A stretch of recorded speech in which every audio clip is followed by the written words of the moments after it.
All right, we're live. Somebody should make a compilation of every time I say we're live. Um, okay, welcome to The Bitching Dead. We are your hosts, Becca, Fareed, and Tara. We're a webcast from the minds of the geeky area, and we're here to bitch about stuff and things because somebody has to do it. This is our special edition webcast. We're actually going to be talking about Black Summer. If you haven't seen Black Summer seasons 1 and 2, first of all, have you been living under a rock? And second of all, please turn back now. We're not responsible for any spoilers that you hear. We did warn you. If you're listening to this as a podcast, please remember this is recorded live, so we aren't exactly sure what's going to happen. Please forgive us for any technical difficulties or accidental or intentional swears. You can join the conversation with the hashtag #ThePitchingDead. We would like to remind all of you that the views expressed on this webcast are those of the hosts as individuals and do not necessarily represent the geekiary or the webcast itself as a whole. And like for this one, there might have been other people with the geekiary who watched Black Summer. Oh, I didn't even think about that. I realized I literally just thought about that like now. Like, wow, we should have like seen if anybody else wanted to talk about this, but it's fine. We have our shtick. All zombie entertainment belongs to us. There's actually they don't even go here, okay? No, they don't go. Do you even go here? So I actually was getting on today to watch Black Summer, and there's actually a new movie out. It's called Blood Red Sky. I saw that. Yeah. Oh, I watched it. I watched it. I watched it yesterday. Yeah, I watched it yesterday. How was it? It's good. It's good. Okay, it's a vampire movie. Oh, it's vampires. Okay. Yeah.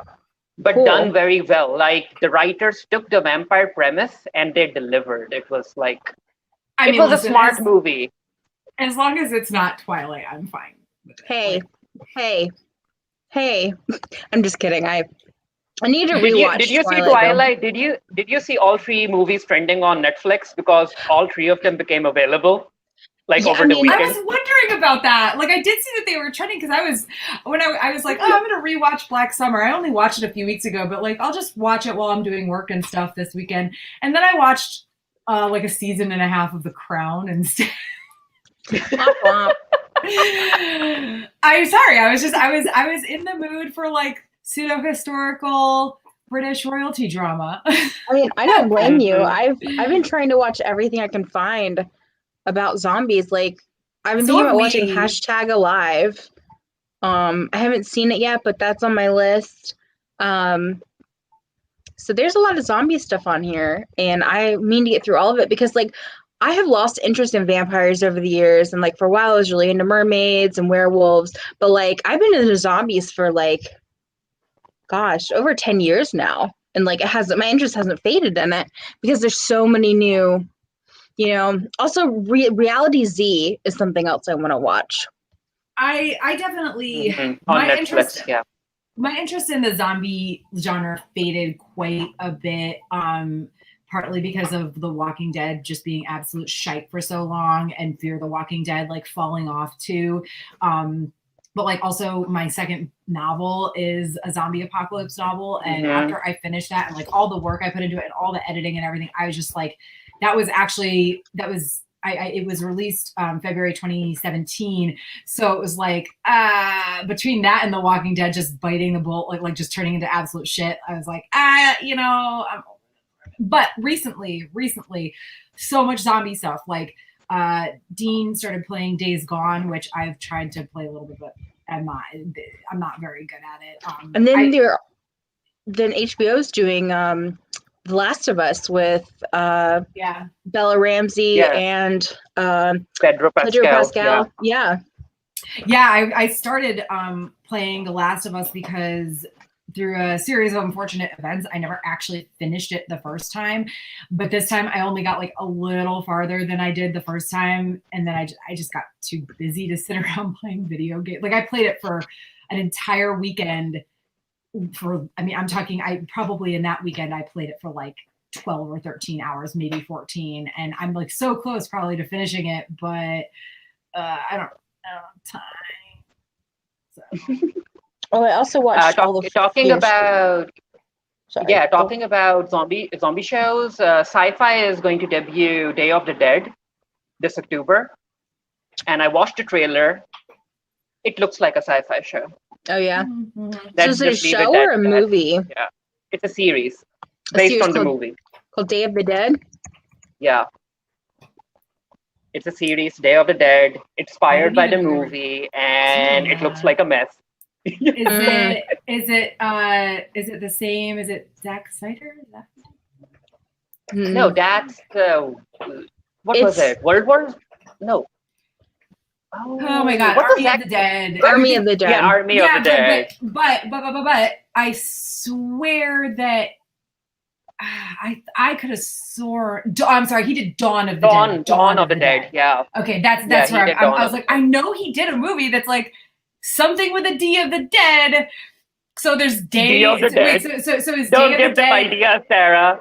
is Day of the D Dead a different thing than Dawn of the Dead? Yes. Oh my Yeah. God! There's Whoa, I didn't mean to click that. At least No, be sir, we're not watching Blood Red Sky right now. At least be like a little more clever with your names, maybe. Well, see, okay, so the reason why it's called that is because the Of the Dead series was started by George Romero, and he's like the Yeah. father of the Mhm. modern day zombie. Yeah. I mean, yeah. So he has Night of the Living Dead. He's got, and it's the whole franchise. You know, Night of the Living Dead, Dawn of the Dead, Day of the Dead. Then you have Land of the Dead, which that may have been Snyder. Well, I mean, Dawn of the Dead.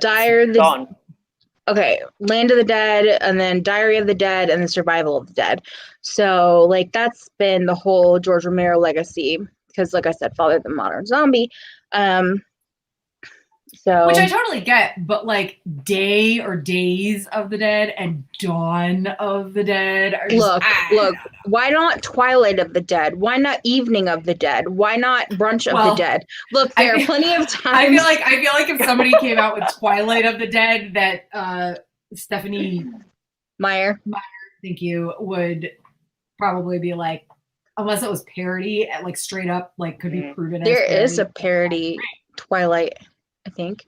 I know there's a parody story of it called Nightlight. I think there's a parody. There's like one of those. There's one of those like Vampires generic, Suck. That's what it's called. Oh, okay, yeah, that's what I was saying. It's a Mhm. generic parody that makes fun of like a whole bunch of zombie movies. Or Yeah, zombie. Vampires Suck. Okay, so Anyway, news.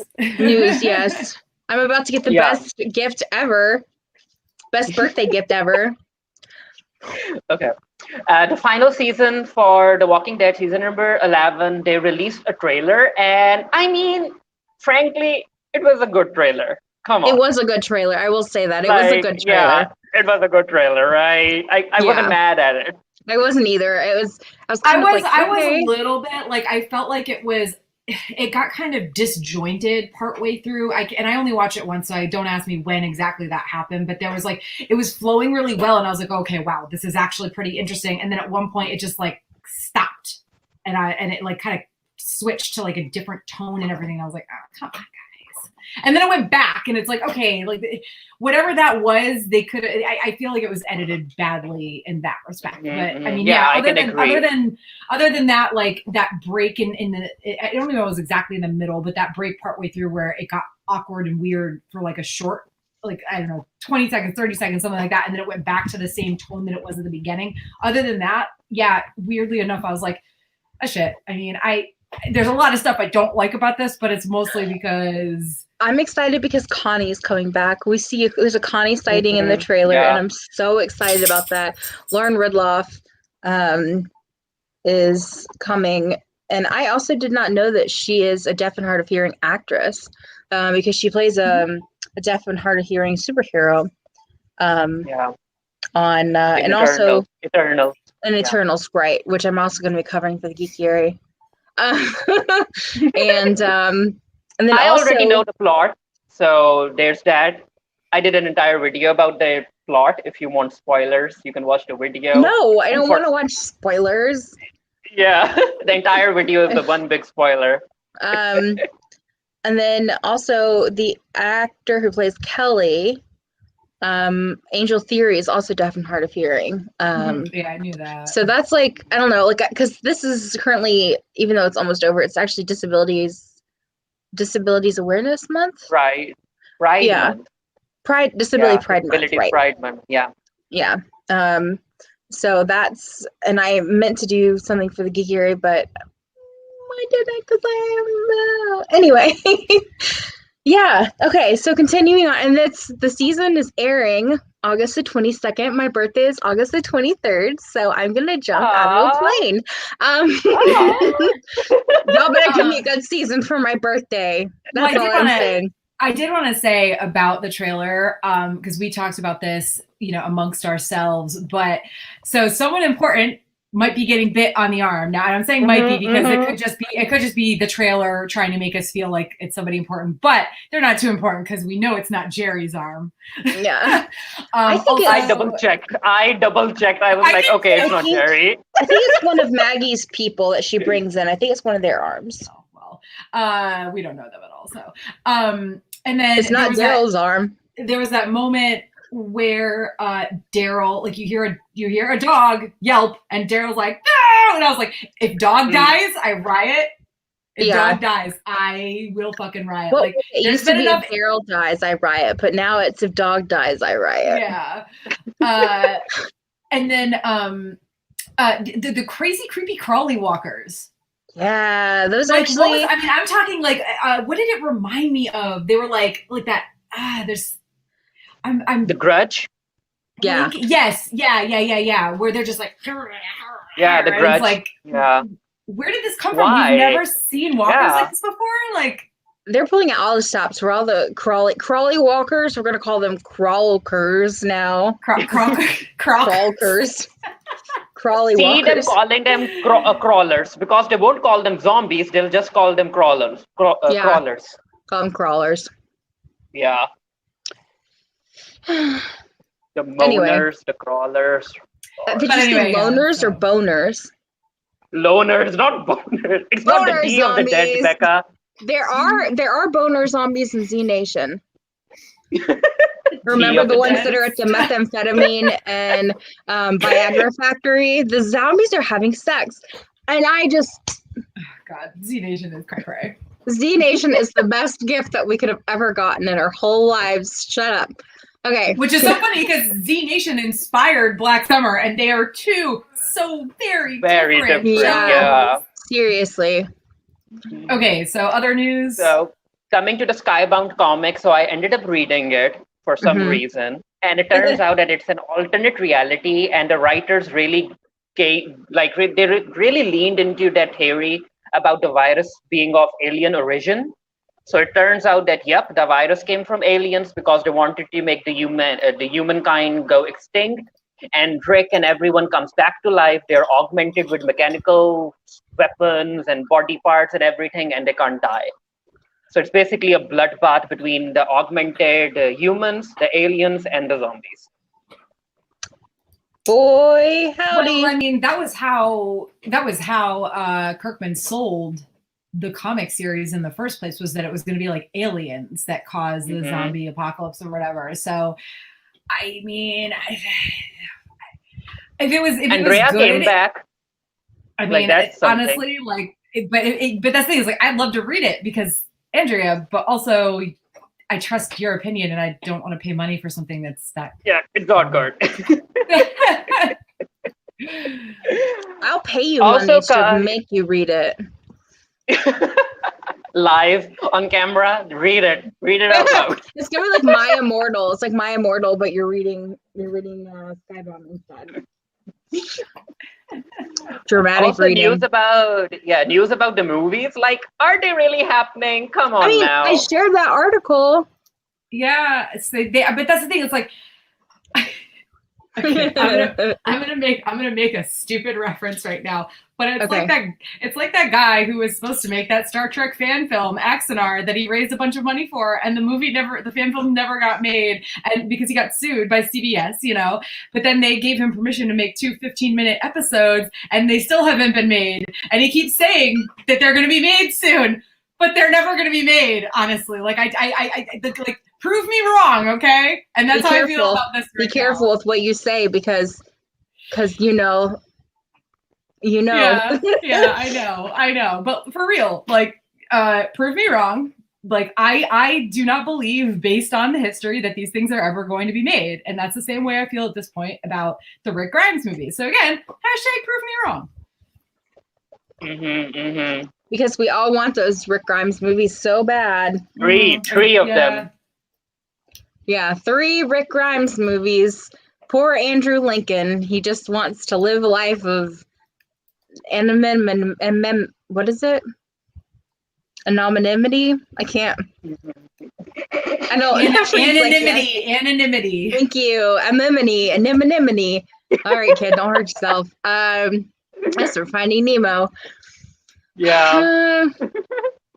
Also, they're doing Walking Dead Origins, and when I first heard about it, I was like, oh, they're giving us miniseries exploring other characters. But no, it's basically an episode recapping certain characters. So I was like, okay, this is bad. I don't want to watch it.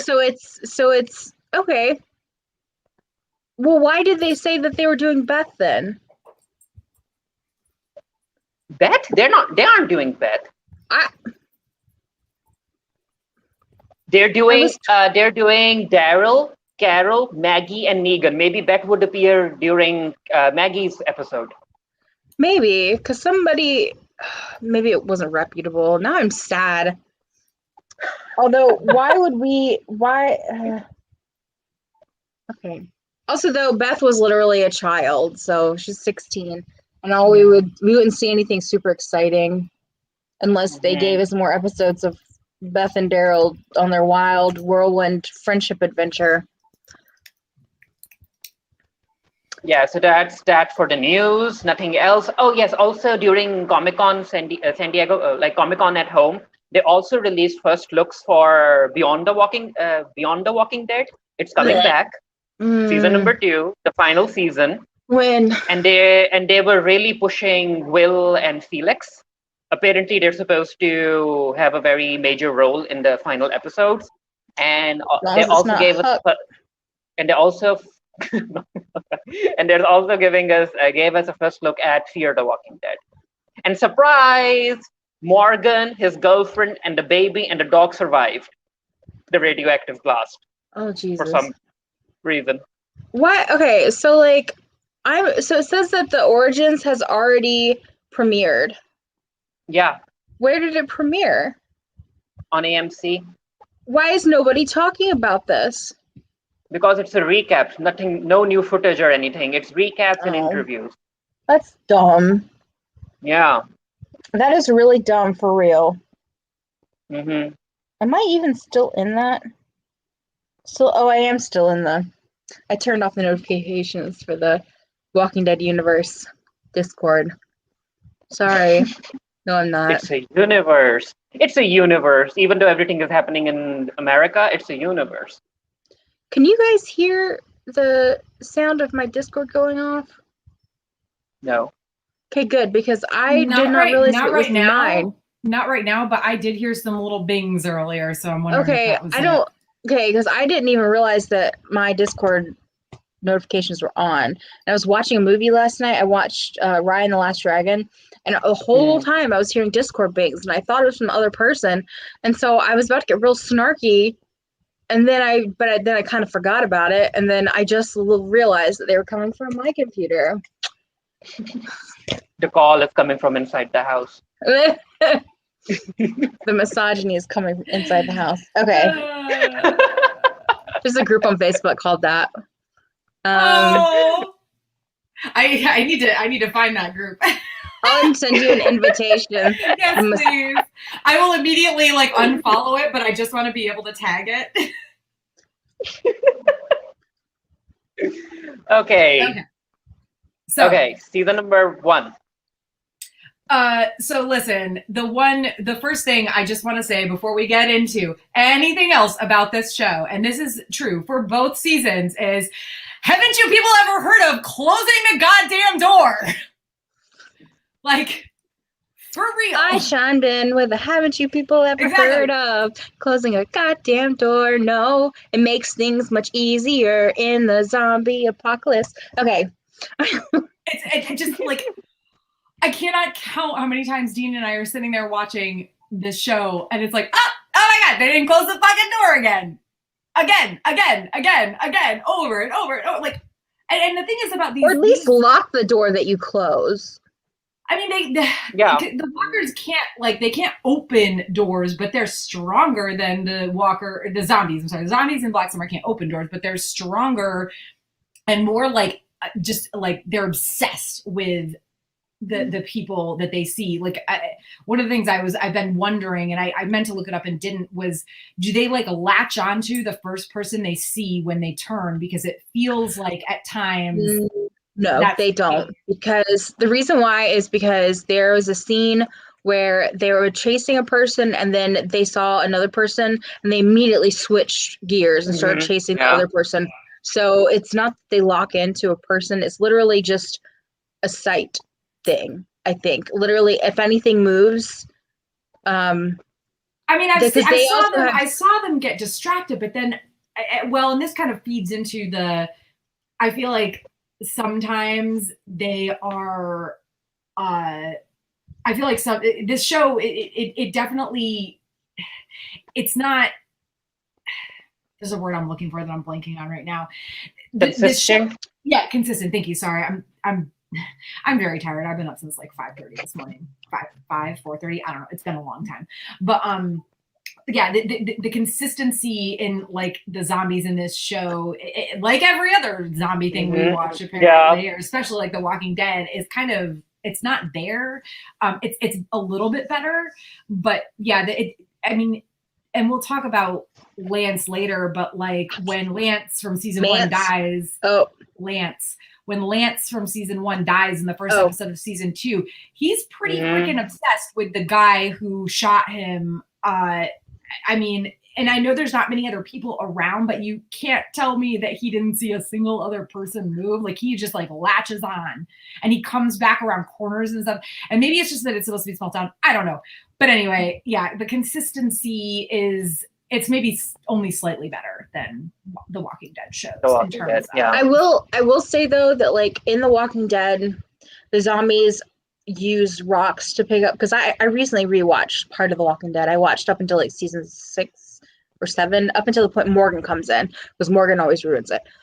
I'm between the part where Morgan has come up and before they go to the kingdom and meet Ezekiel. So at the very beginning, zombies are able to pick up rocks and smash windows and turn doorknobs and stuff. But now they don't do that anymore. But at the very beginning of the series, they did. But one of the biggest inconsistencies, and I know we've talked about this, is that in Black Summer, is that some of these zombies, I'm not gonna be able to get this out of my head. Some of these zombies are zombies before they even hit the ground. Like, if you shoot somebody in their stomach, because Boone, God rest his soul, Boone, I really love Boone, even though he's really fucking annoying. He's really annoying, but it was also he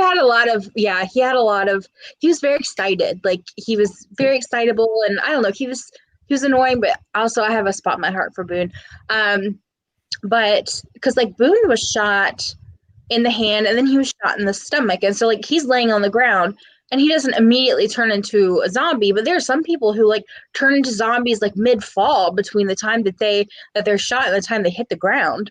The beginning.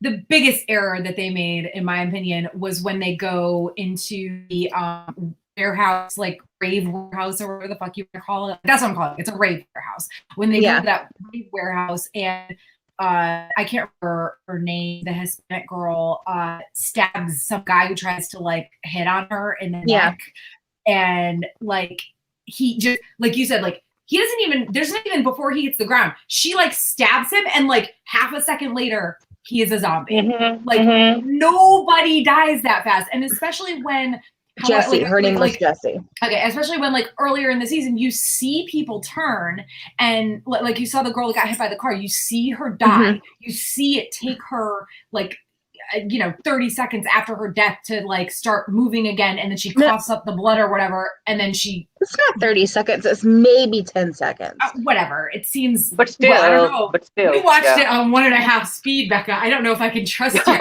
No, I watched the second season on 1.5 speed. Miss me with that bullshit, lady. I mean, 30 seconds might be hyperbole, but seriously, like you see her die, you see it take like 10 seconds or whatever for her to turn or for her to start like waking up again, and then she pukes up the blood and she starts running around. She gets up and start running, yeah. And I'll give them some leeway on like it's about the way people die, but like you can say some people turn faster than others because of the way they die or whatever. But again, like that guy from the rave warehouse turned before he could have even possibly physically been dead. Like it doesn't take 0.5 seconds to bleed out from a neck wound. Even if it's the jugular, even if she had sliced his jugular, which she didn't, as far as I could tell from I'm kind of sad that there's no like opportunity to talk to the Black Summer creators, and because these are questions that we need to ask. We can contact them. We can? Yeah, let's do it. Let's contact them. And tag them or something. And like, listen, like I'm starting this off with these complaints because I really do have a lot of good things to say about this show. And these are like, let's be real, these complaints are minimal compared to The Walking Dead. On the Walking Dead shows. Yeah.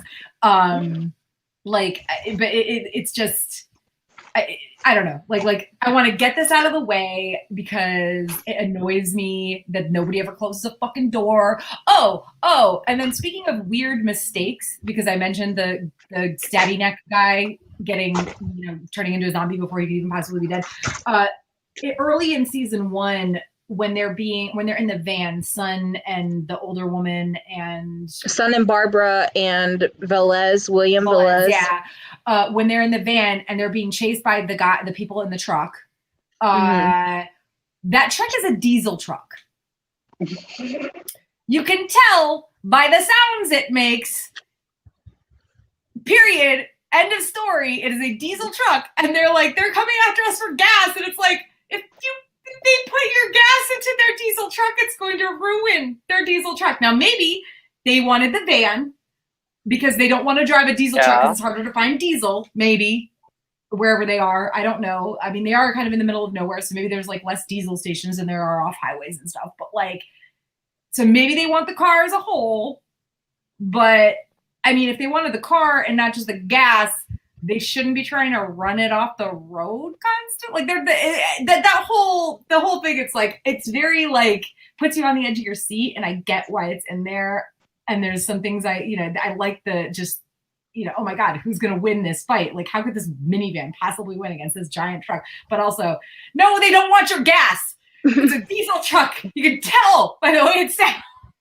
I guess it could be that it has giant mufflers on the back, and that's what makes it sound that way. But no, I'm fairly certain that was a diesel truck. Like, I know a little bit about it.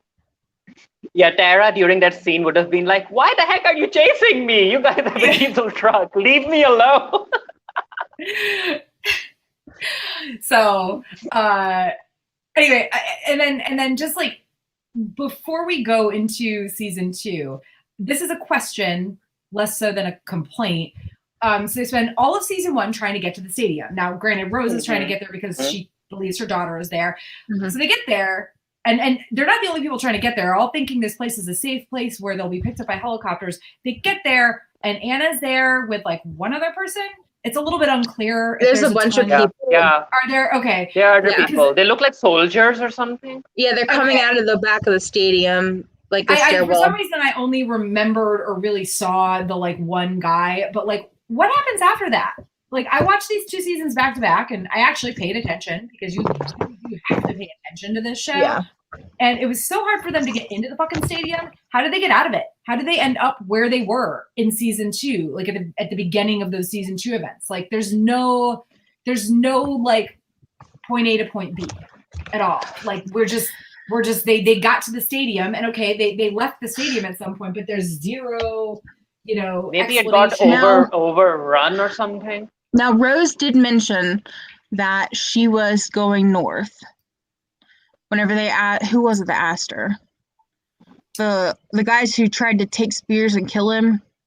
I think the army guys. Yeah. No, I mean, and I get that she wanted to go north, but There is a gap there that's not explained. Yeah, and it's a little frustrating because it's like, also, the show is called Black Summer. Why is season 2 entirely in the winter? Season 2 what? It just was entirely in the winter.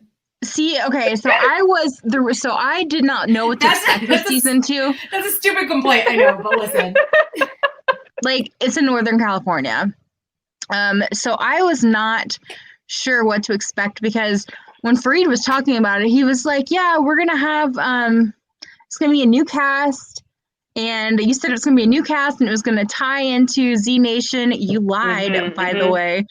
Did he lie or did he just get... I read it somewhere. Oh, okay. I mean, I can't come up with an entire lie on my own like that. Oh yeah, Becca, there's a new cast, new everything. I don't know. I mean, there are a lot of new people. There are a lot of new people. I was thinking maybe, I don't know, I was hopeful that maybe we'd run into like Doc or God, what is her name? Abby? Or Annie? I didn't watch enough Z Nation to know. I don't remember the name. But that said, I actually I heard the opposite, that this was like going to be completely separate character wise from Z Nation. Yeah, that's what that's what I heard too. That's the reason I was kind of like confused about what Fareed said, because I saw that it was following the one, like the same characters, but then Fareed was like, it's gonna be different characters. So then I looked online and it said it was gonna be different characters.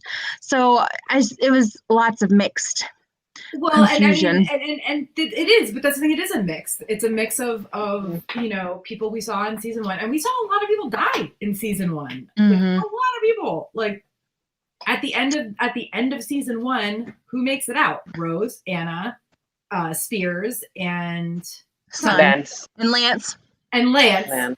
But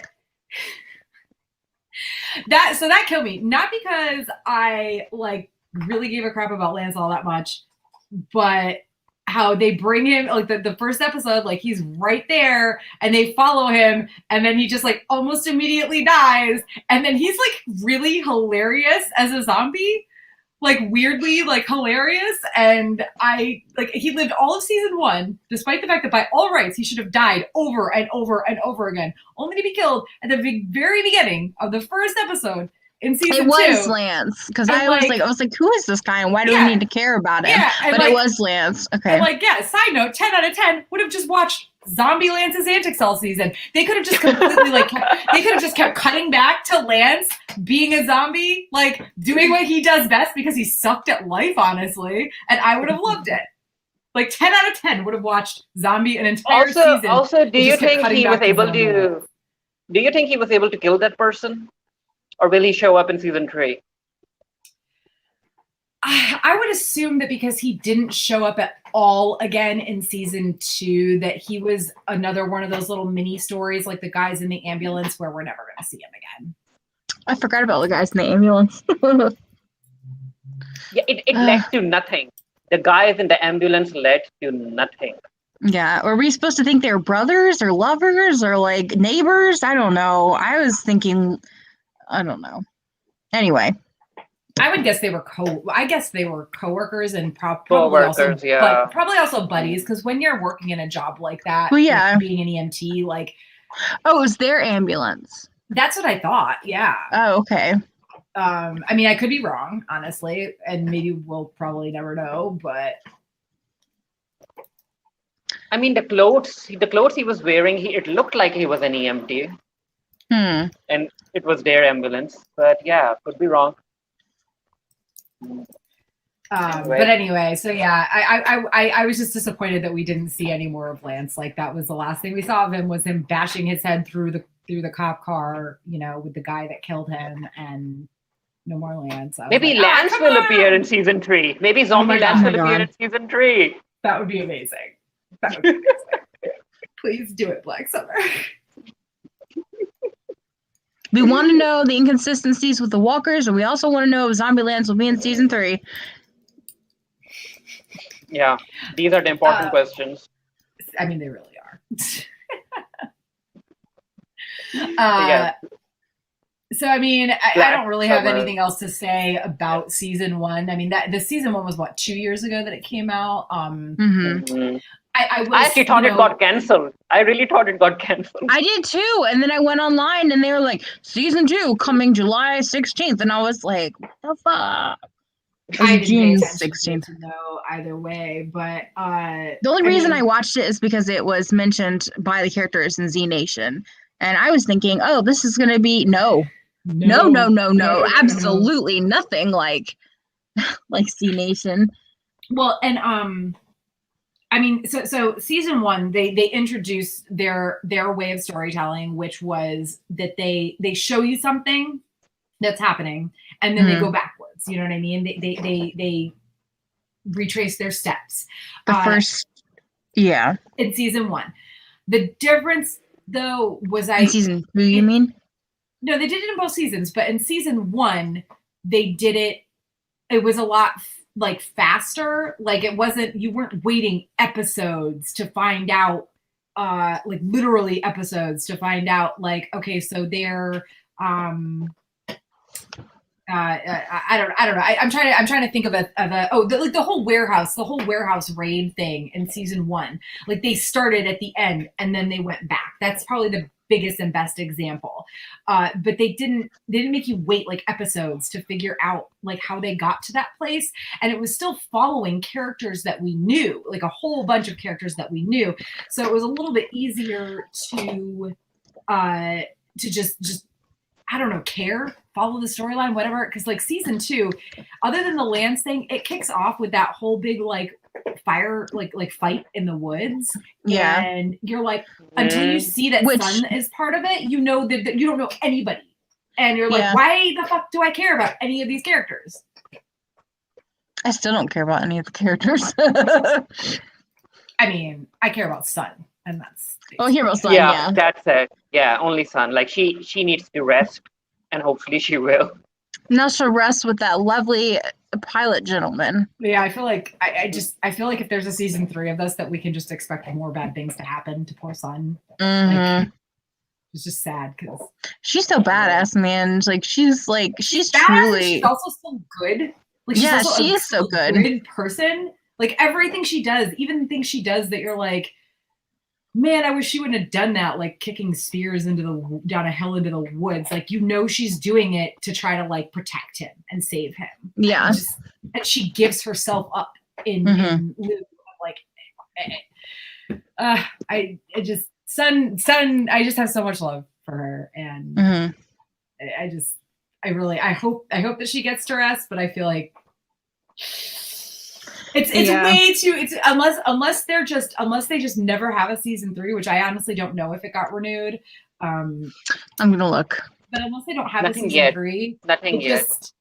Like so, if they don't, then I will forever believe that Sun got to fly off into the sunset, with this guy who speaks Korean when she's had like nobody who can understand her for 2 seasons, which is just beautiful. But like, if they have a season 3, I'm just gonna like have to suck it up and expect that we're going to see more bad things happen to this poor woman.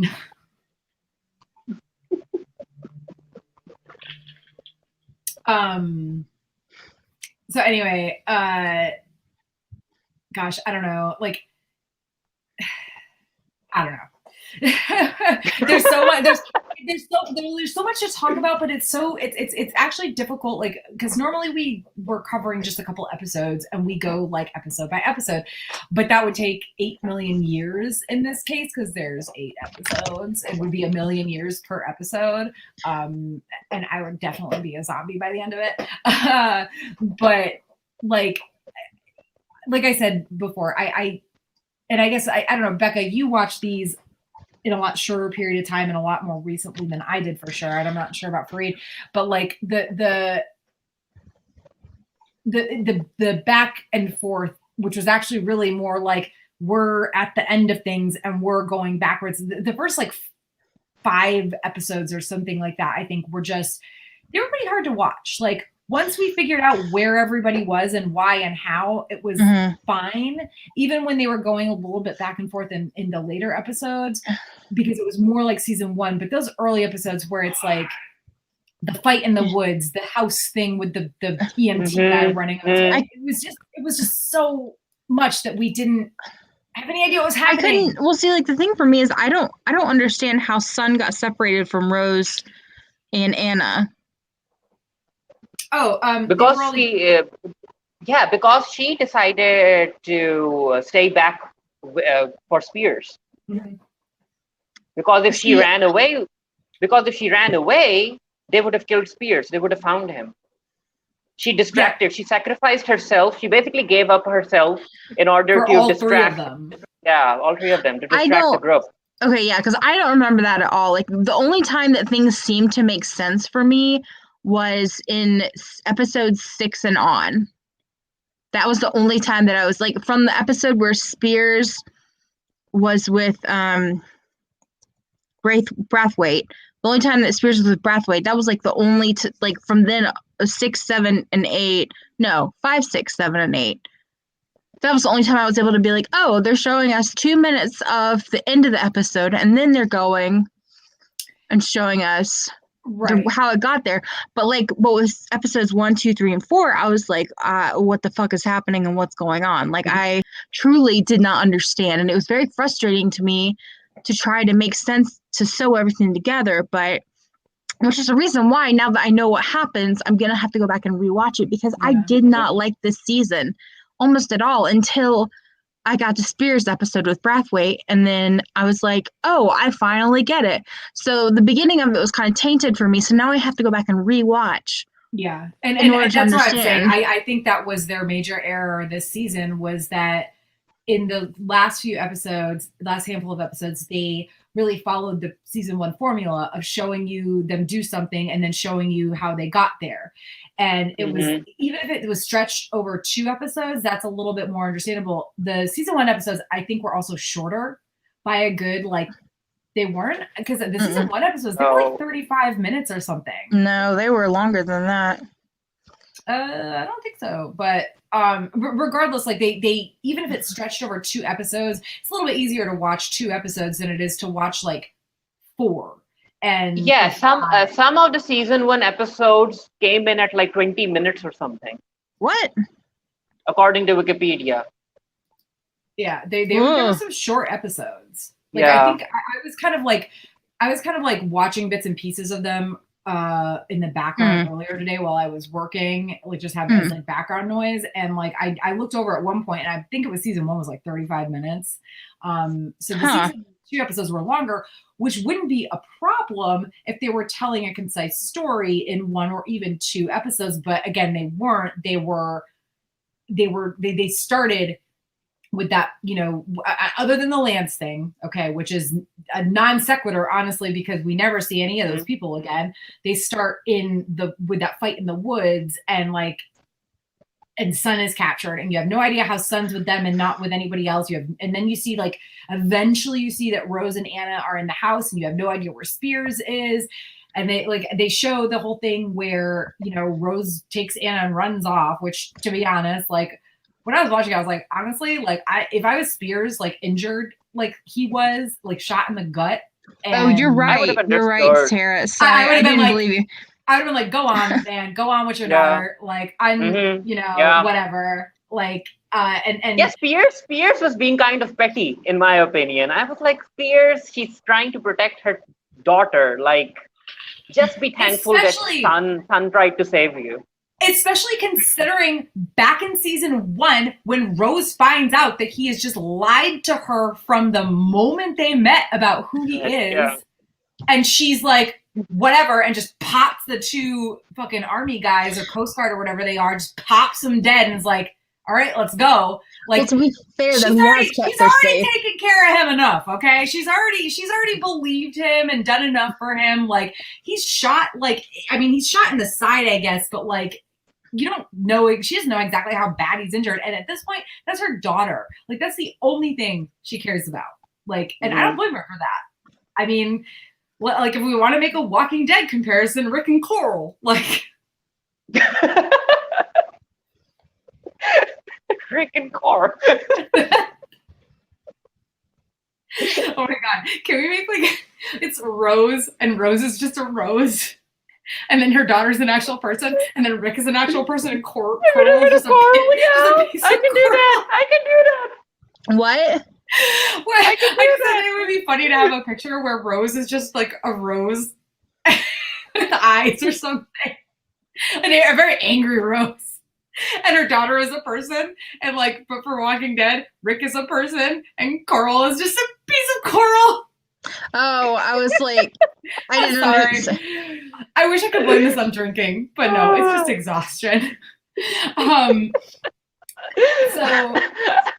So yeah, no, but I mean, Becca, I completely agree with you. And like, the only reason it was a little bit easier for me was because we watched the first, I can't remember exactly how we watched the episodes, but we watched the first 4 episodes or 5 episodes, like, so almost back to back to back. I did too, but I still didn't understand it.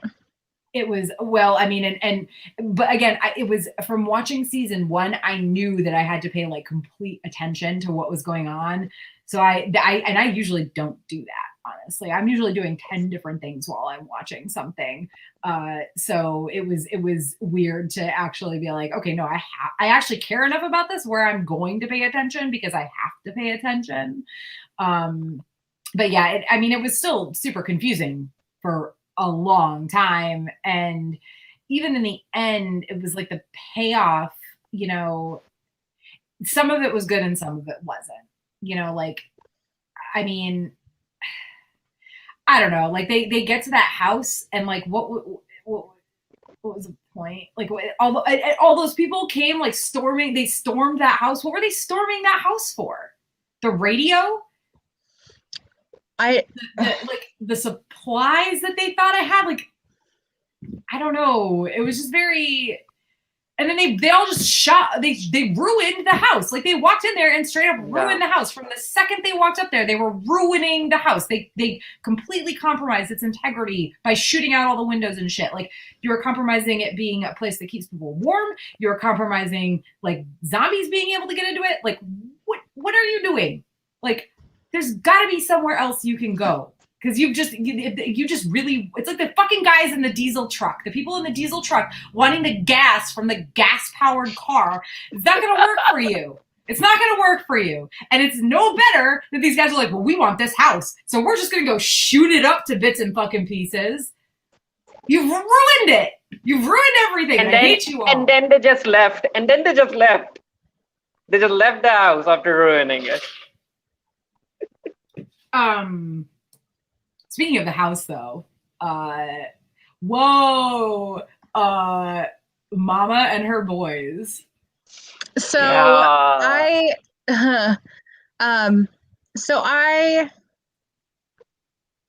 have a feeling about this, okay? Okay. So we're on to episode 3, right? Mama and the boys. Let's see. Card game. Yep. Card game. We're jumping around. So please, okay, so honestly, in my head, the mother was Lucille Bluth and the boys were Job and Michael. Like, that is all I could imagine them as from Arrested Development, like a post-apocalyptic Arrested Development. Because she was like really fucking creepy version. Like, extra creepy. She was like, I love this son. I wish you were never born. Like, she was very like, it's just wood. How much does it cost? $10. Yeah. Here's $10. Go get a wood. Like, go see a Star Wars. Go see a Star. It's from Go See a Star Wars. Oh, I know. But he said go get a wood, and I'm just like, I have a bad head mind thing. But you could tell that that family was crazy, and they were going to mess things up. They were probably going to eat each other, to be honest. Like, they were giving me major cannibal vibes. And what was up with her, like, the itchy skin thing? Yeah, that was really, like, I was kind of like, does she have leprosy? Like, it did not make any sense to me, the itchy skin. She was a little... It seemed just kind of... But then, I think it just served to make her seem like Like they're just trying to make her seem like even creepier. Like, well, what's the itchy I skin? think it was. And I know they said like, oh, well, Yeah. she's just, her skin is very dry, but like, I mean, so she has to hide her lizard person. She's yeah, does she just have person. does she just have like psoriasis or like eczema or something? Like, because like, I even if that was But the case, eczema, but eczema doesn't make people creepy. Like people have it, they don't go crazy. Their point, I think, was just to give her some kind of a tick or a characteristic that makes people uncomfortable. Like if you see somebody scratching themselves all the time, you're going to start getting itchy, you know, or picking. If they're picking at their face, you're going to start picking. And it's a human thing that we do because we all know what it feels like to be super fucking itchy, you know, and not be able to get rid of the itch. So I think that that's kind of what they were doing, because like when I was watching it, I remember being like, you know. There was another older woman too, wasn't there? Yeah. There was. That's the one I was thinking of. Not the itchy woman. There was that other group of people there. The guy who went off on the snowmobile and, you know, never came back. Mm-hmm. And his wife, I believe, and then the older woman who I assumed was one of their mothers, or at the very least a close family friend or something. Like she was definitely part of their group, and it felt to me like they were close enough that this was a family of some sort. Mm-hmm. So it was three of them, just the three of them, and then Mama with her two creepy boys. I mean, and you know, Mama with her itching, and was it the younger or the older boy that she was obsessed with? I can't remember, but regardless, the one she was like obsessed with, like he was just off. He was just off from like the very start. I mean, he's just. Didn't he have his wife or his girlfriend there or something? Or was that the other family? No, that was the other family. The other family was like the woman, her boyfriend, fiance, husband, whatever, and like the mother of one of them, or very close relative, or you know, definitely this is a family before the apocalypse. Yeah, before the zombie apocalypse, in my opinion. And there might be some more information on that somewhere, but yeah, I mean, but the one son that the mom was like obsessive over, like from the start, was just, I mean, everything he did was argumentative and like, you know, it was just like, the whole thing was a powder keg, you know, waiting to go off, which we already knew from as soon as you saw Rose and Anna show up there, and you saw because I think it was way earlier on that you'd seen the other son come in with the wood and be like, please let me in, please let me in. That was the one that was up in the tree, right? Mm-hmm, mm-hmm. Yeah. Mm-hmm. So like you saw him like come in and like beg them to let him in and beg them to let him stay and everything. And then later, like you see Anna and Rose and Anna arrive, and you know, you see all of them, and it's like, okay, so we know who he is now, at least. Because at first, whenever they were like, everybody in this house is dead, at first I was like, oh my God, that means that Spears and Son and because like whenever we go in, we kind of see people with, there's somebody with black hair, and there's somebody who has like the same gray hat or whatever that Spears has on. And at first I thought that all of them were dead. And I was like, so this means this is probably where I got confused, because I thought that that they were all together, and that we were going to see how they all died from, and it was, and season 8 was going to be, or episode 8 was going to be them back in the house showing how they all died. But that's obviously not true. That's why I got so confused. Why didn't they kill the zombie outside the house? Just kill one. It's only one zombie. Kill it. You have to go out for firewood. Kill it. Yeah, I think, I mean, it's not a good excuse, but I think the issue there, like it is, you know, in honestly both seasons of this show, and it's legitimate, is that the zombies are very erratic, and they move very fast, like not super speed fast, but they are driven by something that makes them, I mean, you never saw Lance run as fast as a person as you did when he was a zombie, you know? Like the actor was like, get somebody vaguely my size and make him look like me, and then he'll run for me. Well, No, you no. know, so in a way, and like I know that I think it was Rose, right? Rose and Anna, when they were trying to get to the house, she kept trying to shoot him with her scope and everything, and he was just moving behind trees and everything. So like in a way, I get like eventually they let it go because he was just not. Sarah, go yes. to the second floor, open up the window, call the zombie below the window, and shoot him from there. If he stays in one place, I mean, listen, like he will. Come on. If you're making a lot of noise from the second floor window, he will stay there. Or he'll try to climb the fucking shoot him as he climbs. It's the one thing I will give this show, that at least their zombies are actually, they don't have as many of them at all. Yeah. I mean, they talk about that horde in the first season that we literally never see. We do see we see the horde. No, we don't see the horde. We see the zombie ball. They're a ball. Don't we see the zombie ball, the ball of zombies? And they're running. Or they're all tangled together. All the limbs are tangled together and they're rolling. You've seen that, right? We saw that. Are you confused? In season 1? Yeah, in season 1 we saw it. We saw the zombie ball and they're all stuck together and they're rolling. Y'all don't remember that? No. And there was a zombie. There's a zombie zombie ball. Oh God! There's an Everything Wrong with Black Summer video that I'm absolutely watching after this, which is so crazy because again, I actually did really like this show.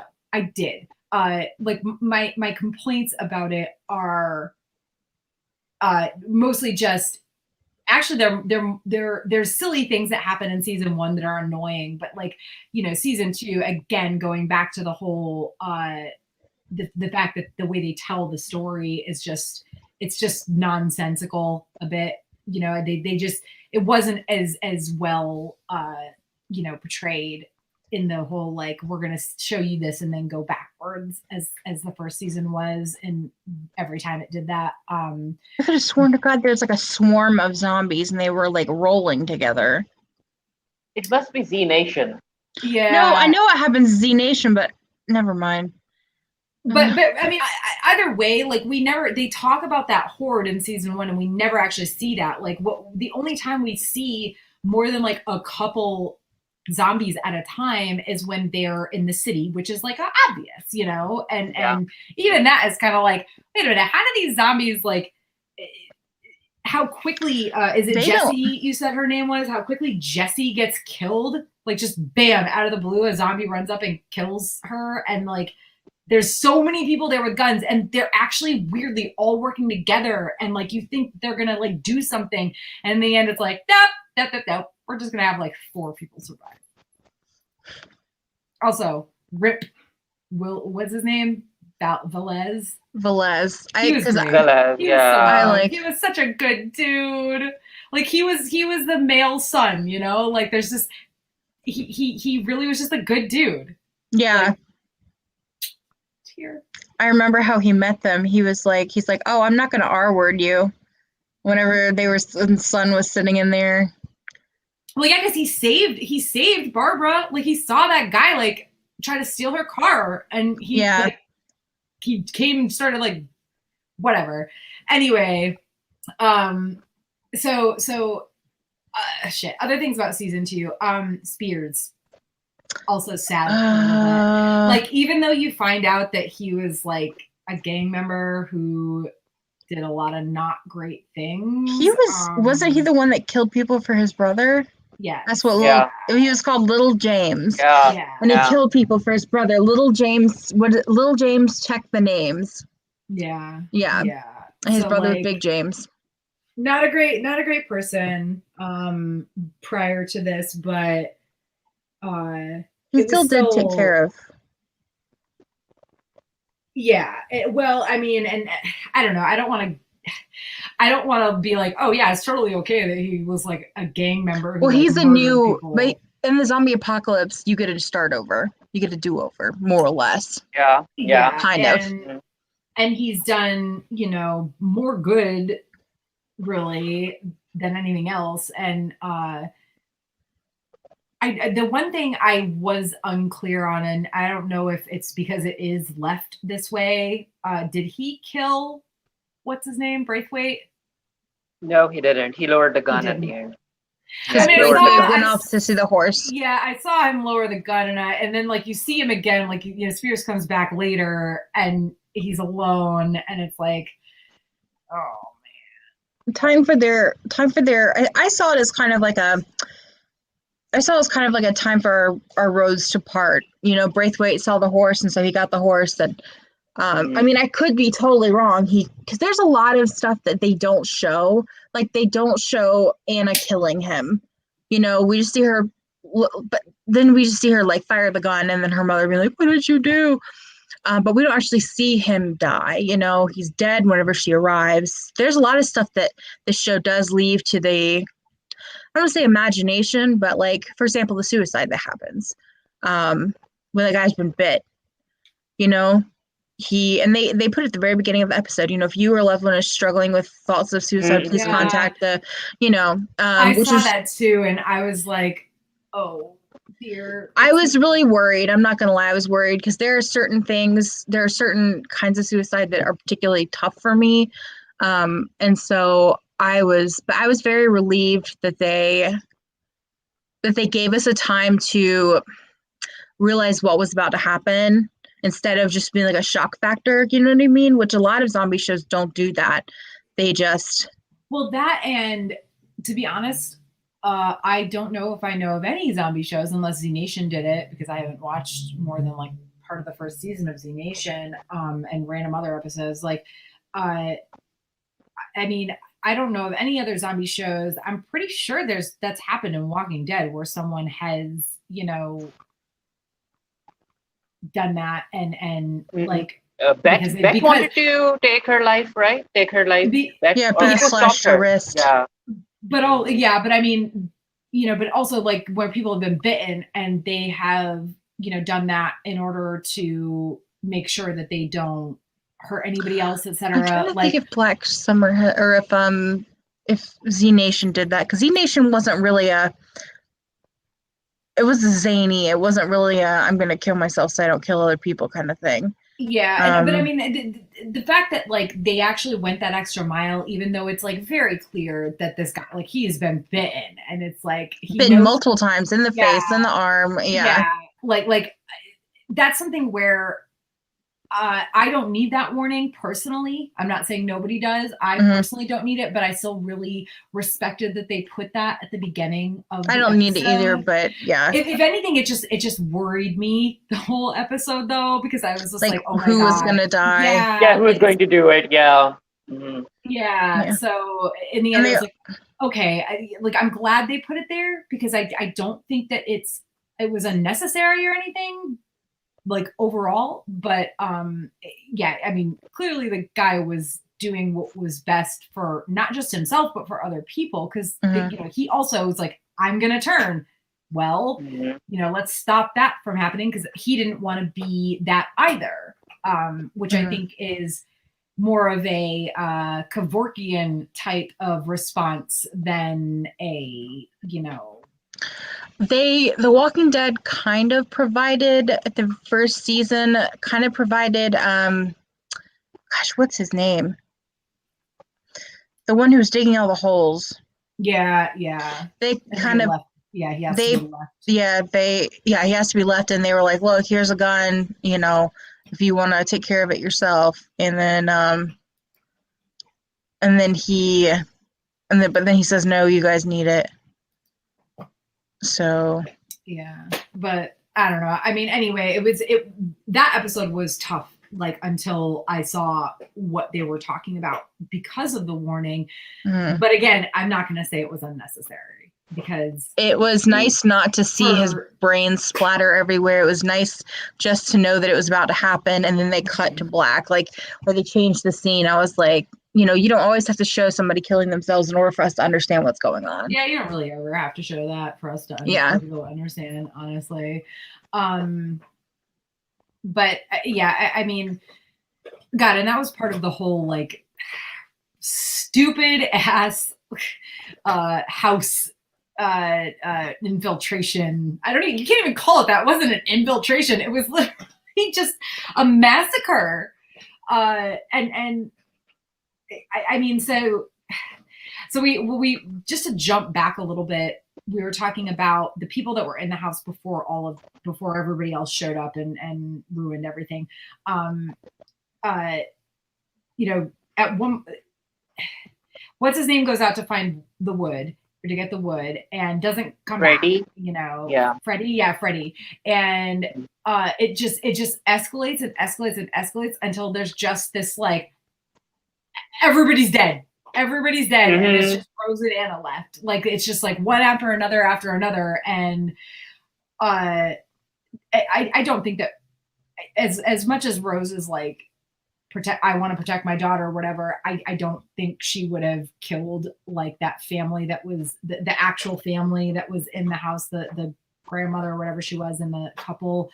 They were totally fine, but then Mama and her other son had to like ruin it.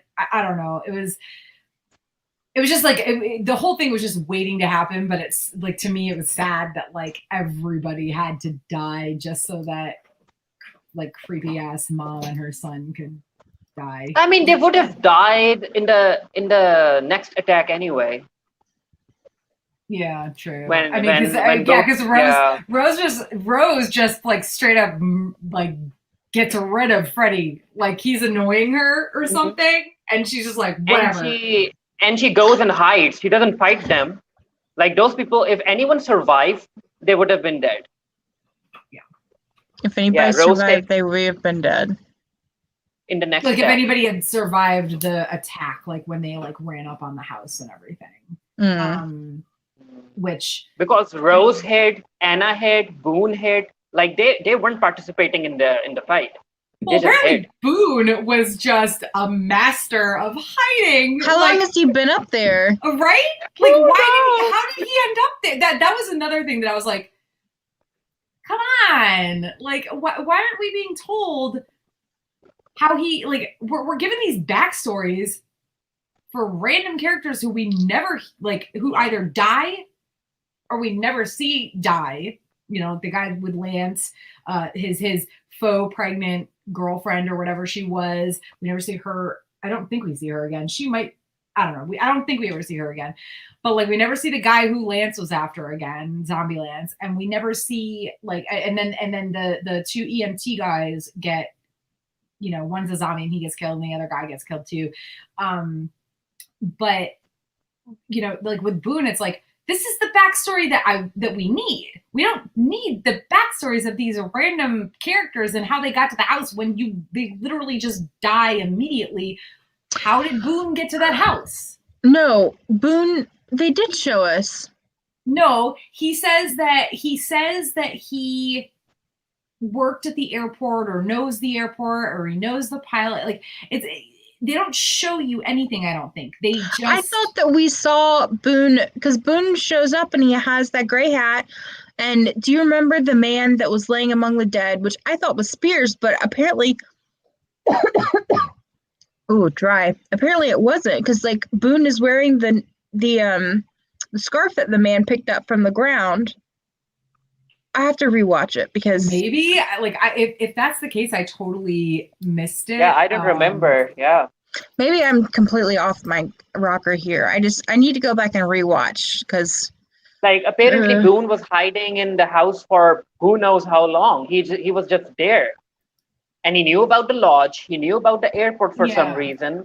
Give us the backstory.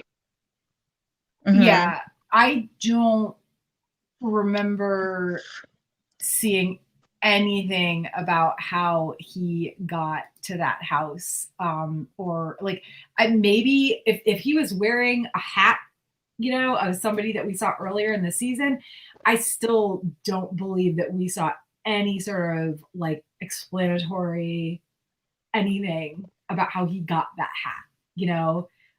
So if they're asking us to put two and two together about a character who actually matters, but they're showing us these backstories of characters like the EMT guys who literally don't matter because they die basically immediately, it's kind of like, come on, y'all. Like, and I don't dislike that they showed those little vignettes with other characters and that we got to see how they got from point A to point B. Like, I don't dislike that on the whole, but I do have a problem with it if they took the time to show those things and didn't take the time to show us things like how Boone got there, and this is a character that actually matters. Okay, you know so we saw Boone for the first time. Turns out he was the one who took the axe. Yeah. Okay, cool. And yeah, we like that was kind of obvious the second we saw him like hiding, or the axe had disappeared. I thought it was, to be honest, I thought it was Spears because it was really dark where I was watching. Like the screen was really dark, and I was having trouble seeing. I really just need to rewatch the whole. Now that I know who goes what and what happens, yeah, and how it happens and how they get there, like rewatching it will be so much easier. Well, and I don't. Part of me is like, I don't discount the fact that this is a show that makes you want to rewatch it. But another part of me is like, I shouldn't have to rewatch this to understand everything. You know, like, and now granted, I did eventually understand pretty much everything, but now like I don't know, like you brought up Boone wearing that hat and stuff, and now I'm questioning, well, shit, like, was there something that I missed? Like some like you said, like there was somebody wearing that hat that died, and Boone like and we saw that in episode 1 or whatever, and like then we see Boone wearing the very obvious same exact hat. Like now I want to rewatch to see that, but at the same time, like they could have just showed me where Boone came from, considering they showed me where. Well, and also like Mama and her boys would have liked to know how they got to that house. Yeah, exactly. Like there's I mean, considering how like on edge they were, how did they survive for this long? Those three. I don't know.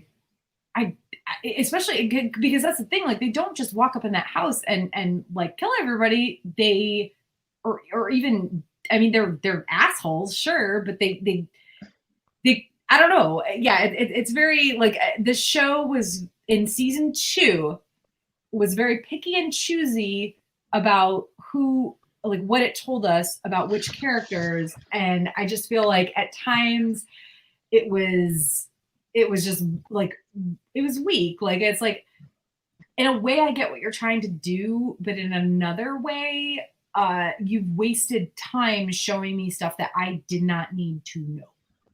Also, though, I will say about kind of in the same vein, but also not. I am a lot of zombie shows, or a lot of like they have a lot of I guess exposition, because they go back in time and tell this story and tell us their backstory. But in Black Summer, they don't do that almost at all. Like almost not at all. Like we don't. I mean, I don't. That's the thing, though. I don't really need most of that. Like, yeah, which is nice. I don't need it in The Walking Dead most of the time. Mm-hmm. It would be nice to see how people got where they are. Like, yeah, like what you were saying. Post at least for the important, post zombie apocalypse, at least for the important characters. Mm-hmm. Like for Boone or someone else.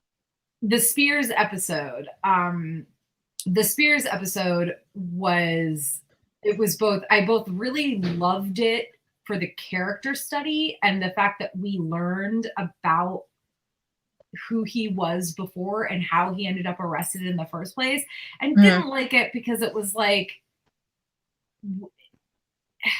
does it really matter? You know, it like didn't. did we ever really know? Do we really need to know? Like,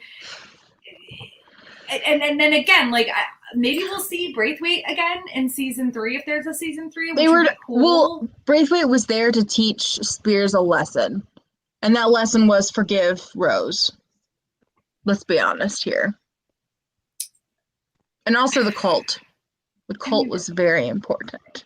Rose didn't really. show us more about the cult. Like, yeah, I wanted to exactly. learn more about the cult.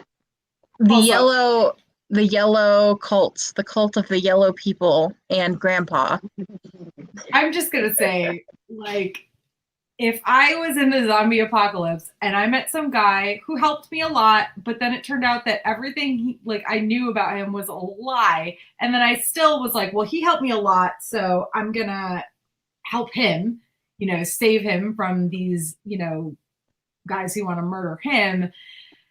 And then he gets injured in a way that it's going to hold me and my, child. I don't have kids, but yeah. Okay, let's say it was my stepson, either one of them. If that was if it was me and Ben or me and Camden, and it's I can either save this kid, and I'm not these aren't even my children that I gave birth to, and it came between I'm going to save this kid or I'm going to risk not saving them, not, because I'm going to stay here for this guy who's injured who knows how badly. I'd probably take off too. And and also if I was Spears, I said this earlier, if I was Spears and I was injured like that, I would not at all be mad at somebody for saving their own skin. In this case, I wouldn't. And let's be real. Spears would have done the same thing. Exactly. He would have done the same thing. Except for Sun. Sun would have helped. Sun would have done whatever she could have to help anyone. But yes, I don't know if I agree this. I don't know. I don't really know if I agree with that. If Spears had a child and he had to choose between, yeah, that's what I'm saying. If he had a child, but if he did not have a child, as he does not in the series, because Spears goes back for people. He always has. He almost didn't in season 1 when Sun was stuck in the duct with the bag of guns, and I still would promise you that he only pulled her out because he was like, she's right there, and I got the gun, so I can't not save her. I'm not saying he's a bad person in post-zombie apocalypse, not saying anything about his pre-zombie apocalypse life, but not saying he's a bad person in post-zombie apocalypse. But I also don't think Rose is a bad person. When she gets rid of Velez, it's Did she kill Velez? I don't remember. She pops him right in the head.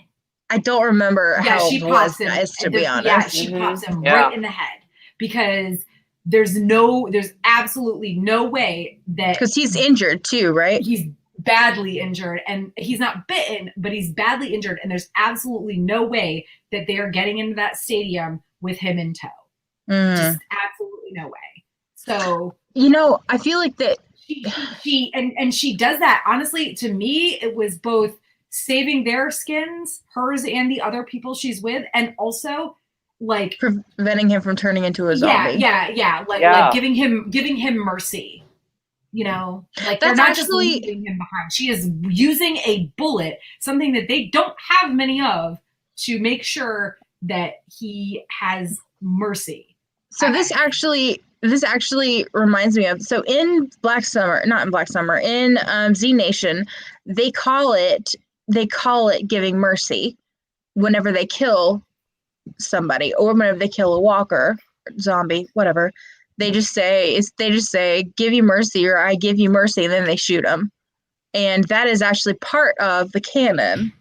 Now, it hasn't been said so far in Black Summer, but I would love to see the origin of I give you mercy, because that is canon in Z Nation, and obviously somebody had to start it, And maybe it was Anna, because Anna did the same thing for Spears, giving him mercy by shooting him. Did she say I give you mercy though? She didn't say it, but that was what she did. So she might say it. Yeah, that doesn't mean that later she won't.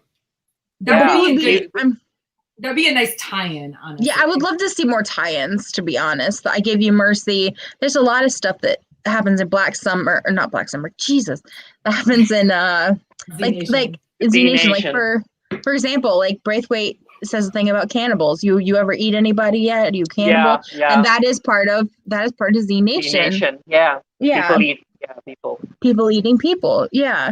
And then, so that is that's kind of a nice tie-in. I would love to see more, even though Z Nation is definitely goofy and Black Summer is definitely not goofy. I would love to see more tie-ins with that. Yeah, and I think there's ways that they could do that if they have more, if they have more seasons and get a little bit closer in the timeline to where Z Nation actually because starts. they're actually like years away from Z Nation at this point. I'm trying to remember how long after. I'm gonna look it up. Yeah, they're years away from that timeline. How long after Black Summer? Well, 5 or 8 years.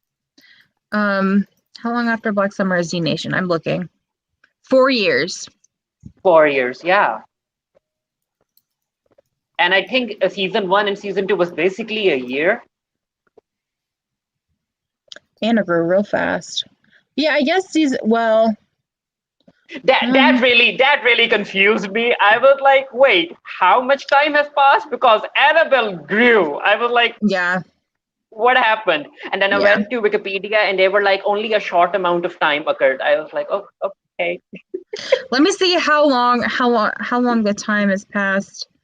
What, in Black Summer? Between the Black season Summer. 1 and season 2. I mean, I absolutely assumed that it was a couple of months. The first episode was summer, and this episode is winter. We don't know exactly when in winter, so it could be December, it could be January, it could be February, but it's definitely not more than like 6 to 8 months. Yeah. But Anna is at an age where, dude, I grew 2 inches. 2 inches in like less than a year when I was like 14. So like I literally went from 5'6" to 5'8" between 14 and like 15. So that's not completely unbelievable. Netflix, and of course, that the filming thing would have added. It's been 2 years, not. But for real, I did grow 2 inches in like a year's time or so. So I grew really fast too, and then I stopped growing. Netflix's Black Summer season 2 is what The Walking Dead will never be. I'm gonna have to read that article after we're done here. Probably not wrong. I mean, and because here's the thing, like, Walking Dead tries to be dark, and not saying it's not, but it doesn't. It has never. There's too many people who are too good, I think, in Walking Dead. Like, it kind of brings me to this, like, that the meme thing, or memes that have been going around where it's like, whenever people are asked like how they would handle a zombie apocalypse, they have like all these ways that they would handle it, and like I would do this, I have guns, I would do this, and then like when it comes to COVID, they can't just like stay at home and like wear masks if they do go out, and get vaccinated when a vaccination is available. Like Walking Dead is like Walking Dead is a little bit unbelievable in how, and not that people form those sort of bonds and work for each other, but yeah, there's too many people who are too good, especially at the beginning.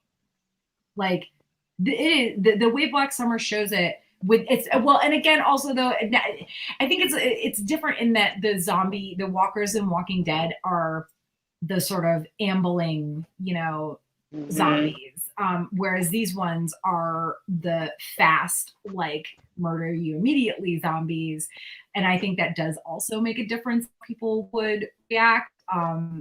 But there is so much in Black Summer. In the first season, it's really hardcore, and it continues in different ways in season 2, where you just see people like, I mean, the people that are just like, oh, you have a car, get the fuck out of the car, I'm killing you.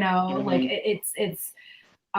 it's very, very dark in like that's actually probably the way this would happen. Like The whole, I mean, honestly, the whole commune that happens in the very beginning of Walking Dead, that is way more unbelievable than what happens in Black Summer. That's actually what the article was talking about. They were talking about how the Walking Dead starts in like a rebuilding age, that it doesn't really show the very nitty-gritty gross, like Black Summer is taking place where immediately almost.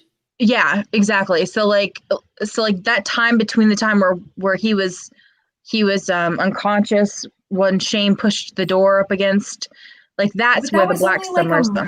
But that was only a month. This is the month then that we're watching, and then except continuing that it continues on in season 2. Yeah, it continues on. So but yeah, no, nobody's been able to rebuild yet. Everybody's literally just surviving, and we all love a good survivor story. I do anyway. You know, I don't want to see a TV show where everybody dies. Mm-hmm. But I'm able to keep my distance from these characters with the exception of Boone and Spears, because like I don't really care for Rose. I don't. She's a good character as far as characters go. She's good, but I'm not like drawn to her. You know, I'm not attached to her. No, yeah. I mean, that's why I wrote that like she should have died in the finale. That was a great point for her to just die. Oh, I care about Sun too. I forgot about Sun. But like these characters, I'm not particularly attached, so I'm able to enjoy the story, you know, while sitting back with The Walking Dead. I get so attached to all these characters, and then, you know, absolutely devastated. And I feel like Black Summer is better with the storytelling because one, it's more personal. They use shaky cams, hand cameras, and it's shorter. Yeah, and also the episode with Mance killing all those zombies, I think that mostly was one long take, if I'm not mistaken. Mance is the man, the big tall black man who kills in the finale, who ends up killing all of the walkers, like like that. Yeah. Oh yeah, I didn't know his name. Yeah, Mance Raider, not just Mance Raider, zombie killer. Yeah. So he's great. I do have a gripe about the Spears episode. So Spears has a really bad nut allergy, right? Some people have really bad nut allergies to the point where they cannot be in a room if a bag of peanuts is open. So he drinks out of the thing. Drinks. Yeah, yes! That's exactly what I said. So how is he able to drink after Braithwaite, who just eaten a Payday, which is, you know, people who don't know, Payday is like a caramel with like peanuts in it. And so how is he able to drink after him if he has such a bad allergy? Like I was totally expecting him just to go into anaphylactic. Same. And I was like, wait, he didn't? Okay. I mean, all right, fine. But also, then they have that random fist fight, and I'm like, they don't serve peanuts on planes anymore. Yeah. They literally do not. You cannot get a bag of peanuts on planes anymore. You can get like a weird Chex Mix thing on Southwest, or you can get like pretzels or cookies on every other airline. I don't remember the last time I had a bag of peanuts, but it was at least half a dozen years ago. Yeah. Which is fine with me. I don't really like airplane peanuts. In my lawsuit mediation, they had peanuts. I was like, thanks, guys. So let's see here. Episode 6. I know we're kind of like jumping around. So episode 6 is where we finally get to find out what's in those boxes that the airplane has been dropping in the middle of the snowy woods. Yeah. Oh my god! And there's that whole thing where they're like dragging them up. Oh my gosh! And they finally let go of it. They finally let go of it, and then he cuts the thing that's around his waist, and it comes back and bonks. Gosh, what is his name? The guy in the red jacket. That's how I'm able to differentiate them. It doesn't matter. He did. Yeah. No, he's not dead. He's not dead. What? He didn't die. Didn't everyone die in that scene? No. Remember, well, some of them made it to the women. The women ran. The women ran away. Mance made it. Mance ran. And the guy in the red jacket, he was the one who was saying, "You greedy fucks," and he was pointing the gun at them. And then at the very end, it's him and Rose and Anna. And Anna goes and gets the car, and he's still there. Yes, I just watched it, so I'm telling you the truth. The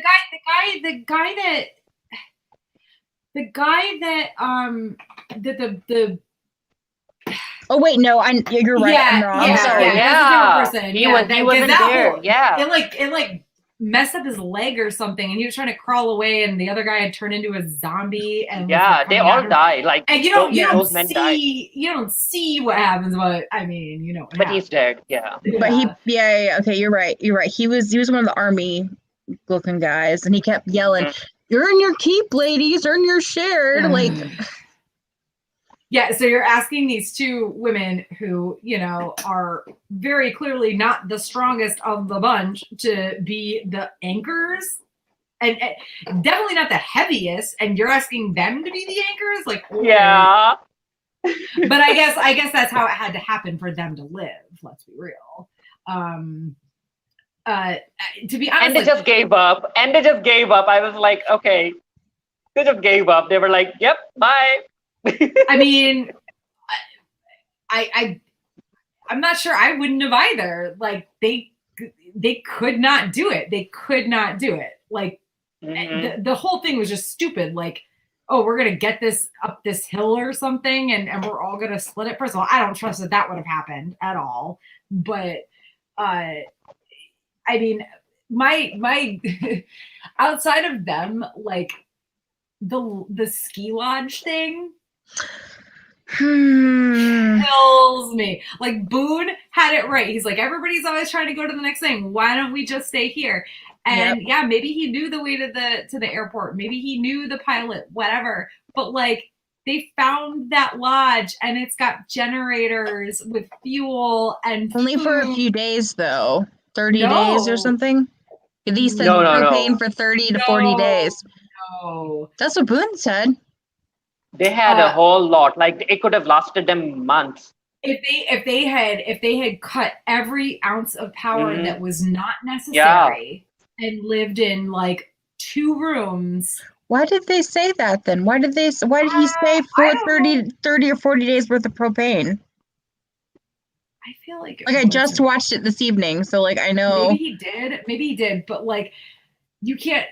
There is absolutely. But it's still better than nothing. He's drunken at the dinner whenever he says it. Like ration it or something. Just that's what I was wondering. Like who is the person who is literally running all you have to do is go to the breaker box and cut every single breaker that you don't need. So you want and honestly, you don't even need the fridges or freezers because it's fucking winter. Put all your shit like right outside somewhere. I don't know. Like I don't. Yeah, they could have lived there for at the very least months. They could have lived out the winter for sure. And and that's what Boone was saying. Everybody's always looking for the next pot of gold at the end of the rainbow. Well, what if this is the pot of gold to end all pot of gold? So like they have. Like they'll always have to worry about because it is really too big to protect. Let's be honest here. But they can always block the doors and set up stuff to block the doors. They have plenty of furniture in there, And another thing I will say is that I don't understand what it is with zombie apocalypse or apocalypse shows and lodges.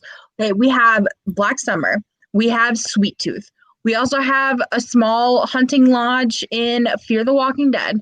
Like, what is up with the lodges and the apocalypse? I guess people going into the woods, it makes sense, but. Well, I mean, in this case, in particular, it's like this is a resort. A ski lodge.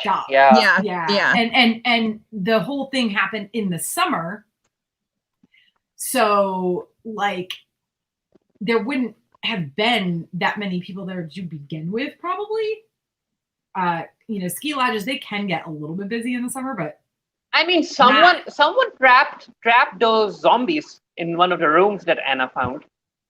Downstairs. Yeah. Zombies were locked downstairs. Someone had to do it.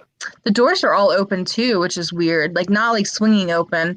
I'm talking about like they were open, like they were like unlocked. Yeah. Well, So that anybody could just walk in there. That I wonder who that was. You mean like the front doors? Yeah, the front doors and all the room doors, and everybody is like all the food is there, and the generator is running, and why is it running, and who owns the place, and that's for season 3 to explore.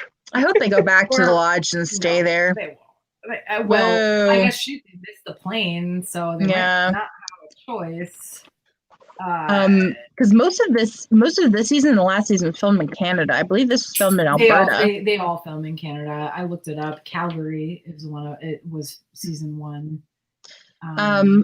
Also, can we talk about the big elephant in the room right now? Like, so I was texting y'all while I was live watching. I was stream of consciousness, and I was like, what the fuck? I'm so mad. But then I was like, wait a second, maybe I'm not as mad. And Tara has disappeared. Okay. So I think she turned off her camera. Yeah, she turned off her camera and her. Did she say something? Okay, so she's letting the dogs out. So maybe I should actually stay. Maybe I should give it a second for her to come back. So I don't want to talk about this big plot thing. Why don't you talk about Anna roaming around the lodge at night? What's up with zombie shows and children walking around at night on their own? I don't know. Why? I also don't understand why she would not get in the shower. She's like, is it because she's hyper vigilant? Is that because she's afraid that her mother can't do the job? Or is it because her mother has been making bad decisions and trusting people like that she shouldn't be trusting? Or like, why would she get in the shower? Why wouldn't she like rest? No idea. Like, Anna has issues, I guess. I guess she does. All right, cool. You're back just in time. We stalled a little bit while you're gone. Yeah, sorry. My dogs have been driving me nuts for the past 20 minutes, and I'm the only one home. So I am very upset that Spears is dead. However, I do understand why it had to happen now. And I understand why it was Anna and not Rose. Yeah. And because at first I was really upset. I was like, what could he have said to her that made her kill him? But now I'm like, I got it now. Oh yeah, no, I mean, it was the same way when I was watching it. I was like, are you kidding me? Because I was like, wow, she's super annoying. But then I was like, you know what, maybe. At the same time, throughout that entire, like when they were together, like you could tell he was just fading. You know what I mean? He was coughing a lot and yeah. And I mean, I didn't want him to die at all, especially after the whole, episode with him in Braithwaite, and you finally find out his backstory, and he spares Braithwaite even when he has the chance to kill him and everything. And it's like, okay, like this whole show has been just a huge, character growth arc for him, which, I mean, I'll be honest, when I was watching the first season, I was like, the fuck are they just arresting this black guy for? Like, what the hell did he do? Like, is this just showing us like that this shit is pervasive even in the apocalypse, which in a way it is, because why are they wasting their time on that, honestly? Unless they had arrested him right before everything started, but it didn't seem that way. So like, but finding out his backstory and everything, yeah, it was still, even though he obviously had to die then because he was literally already dying, and like we talked about, gave him mercy, that he asked for. It's still sad, Yeah, it is sad. I'm glad that we didn't have to see him die. Yeah. They're really, I will say that they are very good about off-screen death. Yeah. They're good at on-screen death too, but like. How did Boone die? Because Boone was shot. He was shot in the hand, and then he was stabbed and shot in the back. at the airstrip. By that Okay. short guy. Yeah. By the guy with the big okay. beard and the Beard. orange jacket. Yeah, that was a lot of like running around and back and forth. And I remember seeing Boone as a zombie and be like, wait, how did he get there? What happened? That's how it was too. Okay. Because that I must have missed somehow. Because I didn't remember seeing him actually die. But I mean, for all I know, I like got up to get food or something, or I don't know, let the dogs out or in or whatever. Because and Boone was like you said earlier, he was annoying. I will say that whenever he died, like not when he died, but when he fell, and then he's laying there as he's dying, the tear that falls from his eye, I was like, oh my gosh. Like he just wanted to stay at the lodge. He just wanted to stay. He just wanted to stay at the lodge. He just wanted to be a funny little quirky Walking Dead or Apocalypse tour guide. Mm-hmm. Somebody called him the hostage tour guide, and I was like, oops, because he gets caught twice, once by Rose and once by the guy in the orange jacket. Yeah, the beard man. Yeah, I like, again, he was annoying. He got on my nerves. But not at first, really, because at first I was like, this guy, like, whatever, he's trying to help them. And then he just wouldn't shut up. At first I was like, wow, he's being shady.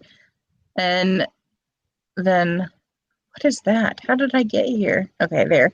Sorry, I don't use my computer very often, so I never thought he was being like. I thought he was. I was anticipating, because whenever I was reading through y'all's notes, and I was like, and Fareed mentioned something about the cult, and I was like, oh god, he's part of a cult. And it turns out he wasn't obviously part of a cult, but he was just, he was doing his best. He's doing his best. He was definitely. Mentally an anxious talker too with him. He felt very childlike. I understand that in a way that made me wonder, like, how did you make it this far in the first place, other than but again, he's very good at hiding, which is also very childlike. It's like very hide and seeky, not the seeky part.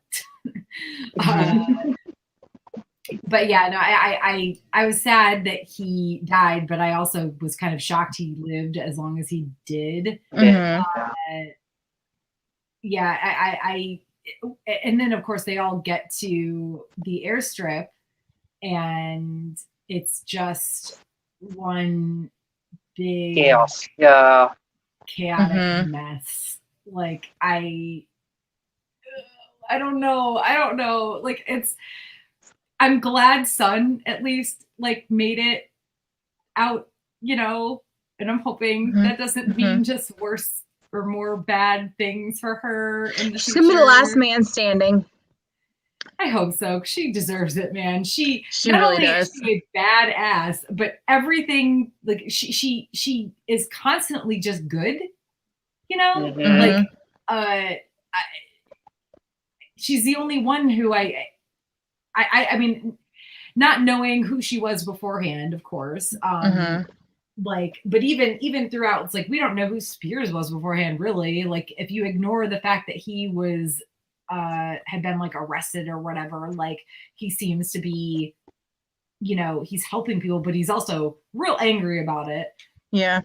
And Rose, in season 1, it's like, she is actually, I mean, when they're in the school, she wants to believe the best in people. Yeah. And I honestly save them. She wants to save them. I honestly think that the school is what broke her. God, the school was just really, it was very chilling.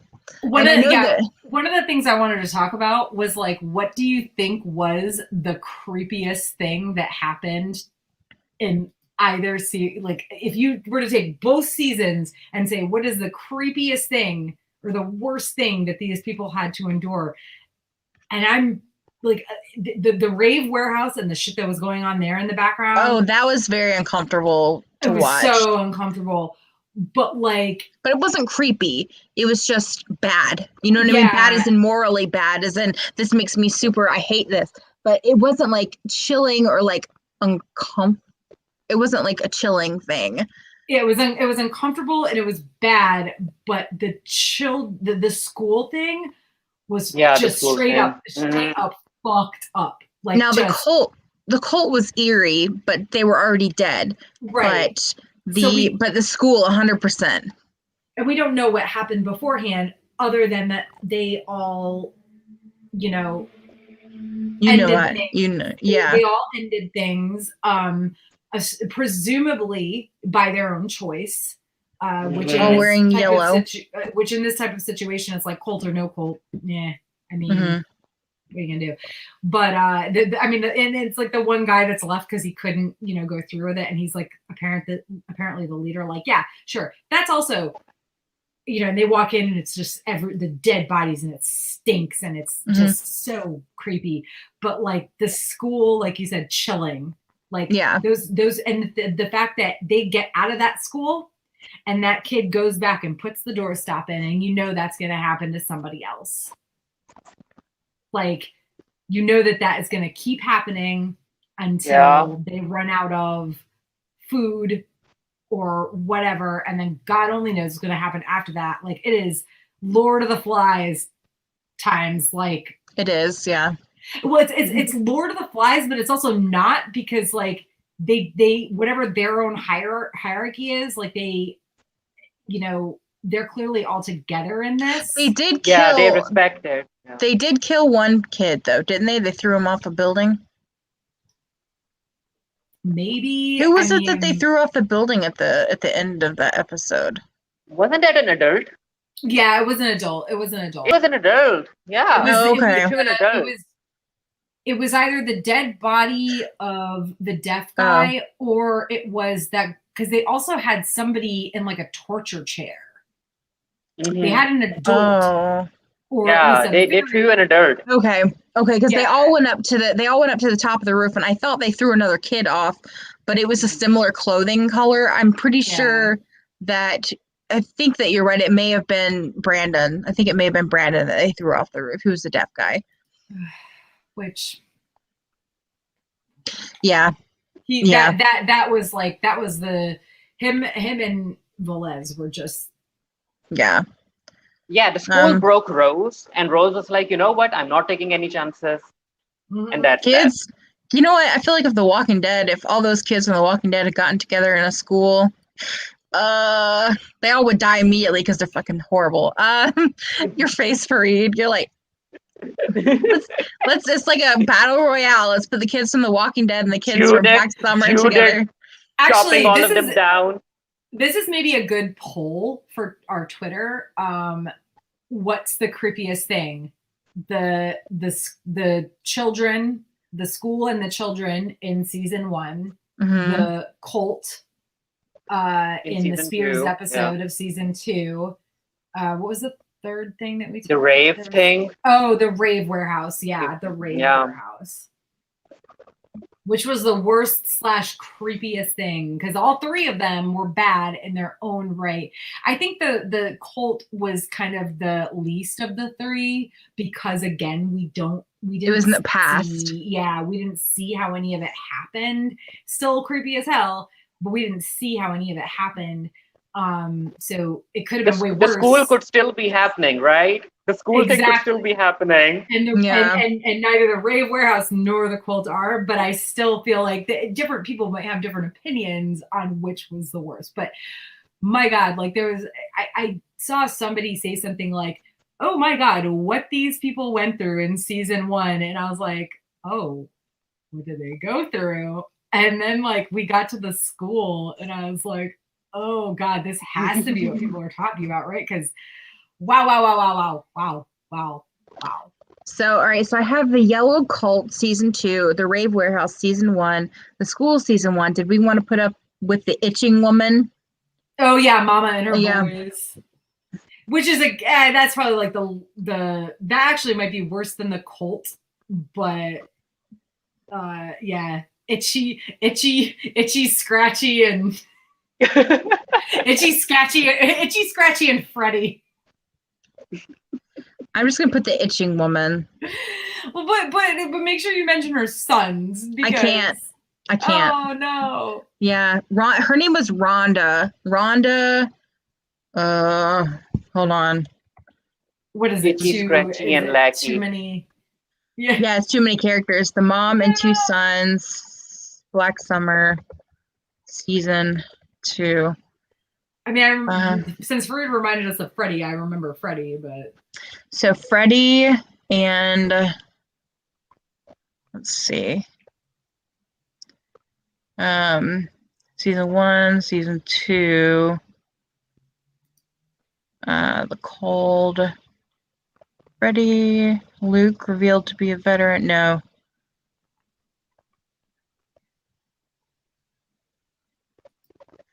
At a house to find a zombie outside. After failing to kill it, they distract it, make it to the door.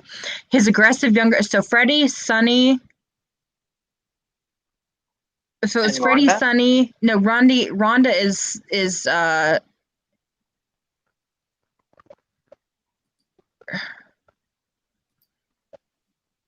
Sonny. I'm sorry. Freddy, Sonny, and their mother. Rhonda is Sonny's wife. And she's the one who has the axe. We never find out what the mother's name is. Whatever. Creepy mom. Okay. Creepy mom Itchy, and the 2 kids. Like I said, itchy, scratchy, and Freddy over here. I don't think the son was like itching himself at all, but itchy, scratchy, and lackey. He was lackey. He was a lackey, basically. Okay, I figured it out. I said itchy mom, Sonny, and Freddy. But I can't write season 2, so I'm just gonna remove it from the others. Yeah. That's fine. Okay. Paul length. Let's do 7 days. Because I mean, I think that most people would probably vote for the school, but I don't know. There might be somebody out there who is like, nah, man, the cult is scarier because we don't know what happened, without backstory. Yeah. Okay. But again, cool. Like Farid said, like the school could still be happening because, like I said, they put the door jam out there. Like they didn't. I'm glad I talked to you guys about this stuff because a lot of it I didn't understand. Okay, so also we have some theories as well. So theories about the season 2 or about the remainder of the series. Yeah, if anything actually happens. Or what do you want to happen, I guess? I wouldn't be surprised if Sun is written out.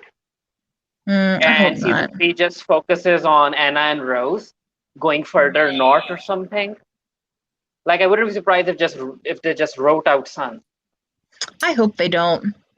I hope they don't either because representation is important, and also but at the same time, I don't know. Maybe I would rather them write her out than kill her, than see her go through anything else, because she has been, again, a shining beacon of sun, throughout this entire show. And I don't want to see her have to go through anything worse, anything else, period. Poor lady. And I mean, and we don't know for sure that they're getting a season 3. And I guess if they aren't, then the way this ended isn't the worst thing possible. I will say it leaves some things open, but it closes enough, that I wouldn't feel completely unsatisfied if they don't. Same. Now that does leave Mance, and it does leave the whoever that other man was, the orange man? Man in the orange coat with beard? No, he died. No, he didn't, because he's still speaking while he's pointing the gun at them. Unless he drops dead. That's someone else. That was someone else. Who are we talking about? The guy Like in there the, was a person with a larger beard, and then there was the person who was basically a police officer. yeah, the police officer was the one that's holding the gun at Yeah, them, and I he's the one mean who's not dead. he's severely injured. I don't Yeah, think Anna would save him. no, but it ends with the door with Anna getting in the car and Rose just laying on the ground, and then the other man laying on the ground, and Mance is out there somewhere. Hmm. I can see So Rose and Anna just leaving him there on the ground, injured. yeah, Maybe not Mance, but certainly that other dude. that's what we meant. Because like Mance, he didn't do anything to them personally, right? No, No, Yeah. they haven't actually met either. Yeah, he was in a totally different group of people, wasn't involved in any of that bullshit, and just happened to end up there. You know, but he yeah, was part of the team that was pulling the right. Yeah. But he wasn't part of the team that like attacked the house. No. Is what I'm saying.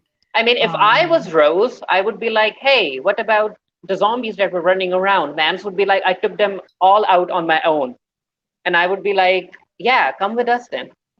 Yeah, We need you.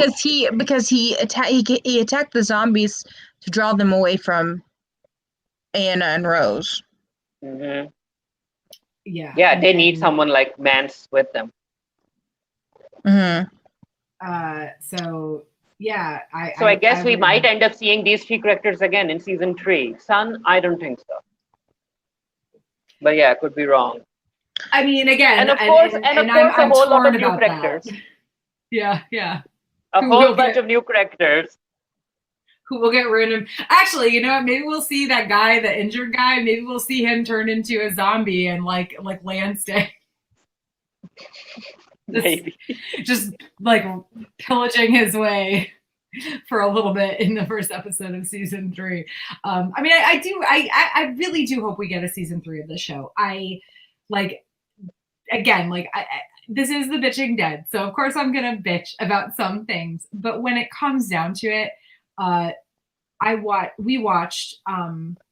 I had not seen the first season previously, so we watched all of season 1 and all of season 2 back to back to back in the course of maybe like 5 or 6 days. It could have been a week, but it was, you know, like regardless, we watched them as much as we could, sort of like I couldn't put it down sort of thing. And that's not the way I have felt about The Walking Dead in a very long time. And I just, I do think that they have places they could go with this, but I also at the same time hope they don't drag it out for too long, and especially with as just dark as it is. It's like I feel like they could end it with season 3, and like if we could get what we needed from a season 3. So I apparently missed this when I was watching it. I don't know why, but Anna actually leaves Rose there. She gets in the car and drives away. She leaves Rose. Really? Yeah, that's what this says. I can check right now. Let me see. It says that Anna comes around to see if her mother is still alive. When she's assured that her mother can survive the last moments on her own, Anna takes leave.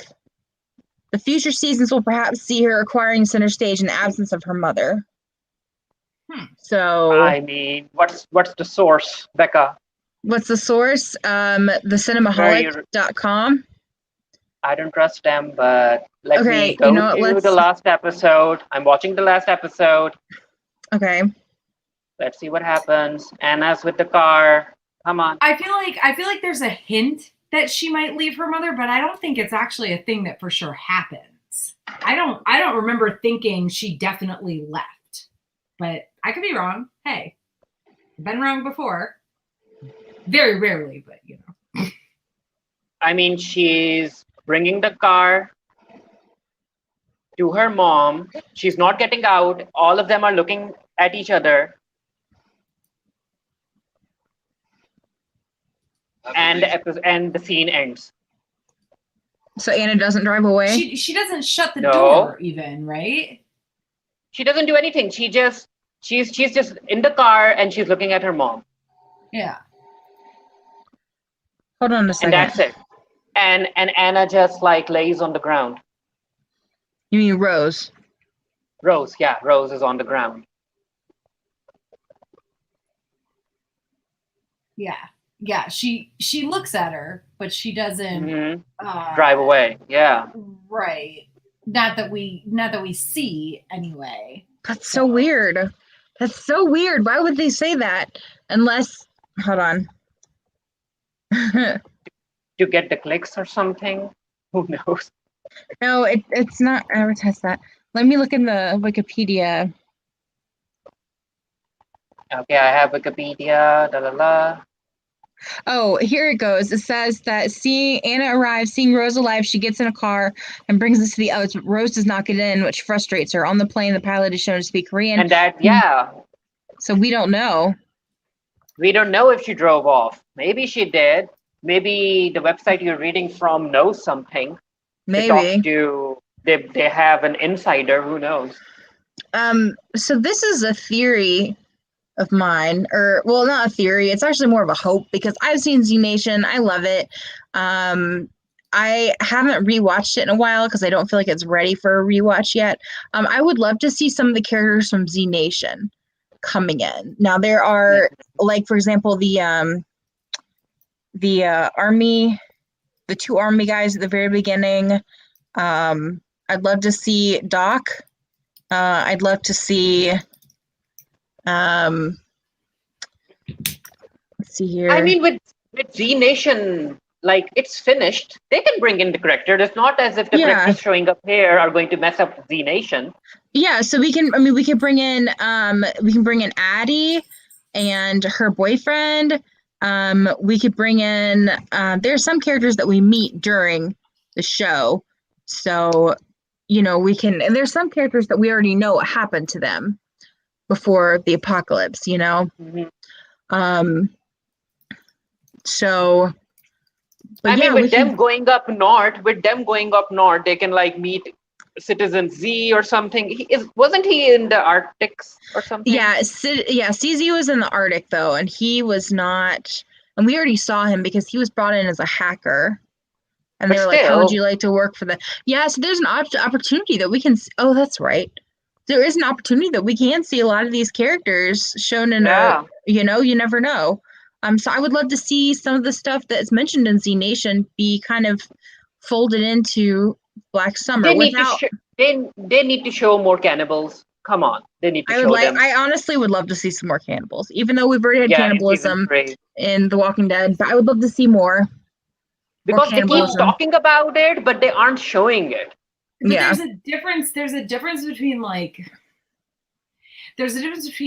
cannibalizing people just for like the fun of it, which is how it kind of appears in The Walking Dead, and cannibalizing people because you have no choice. So I recently read the Broken Earth trilogy for my lit webcast, Sagas and Sass, and name drop.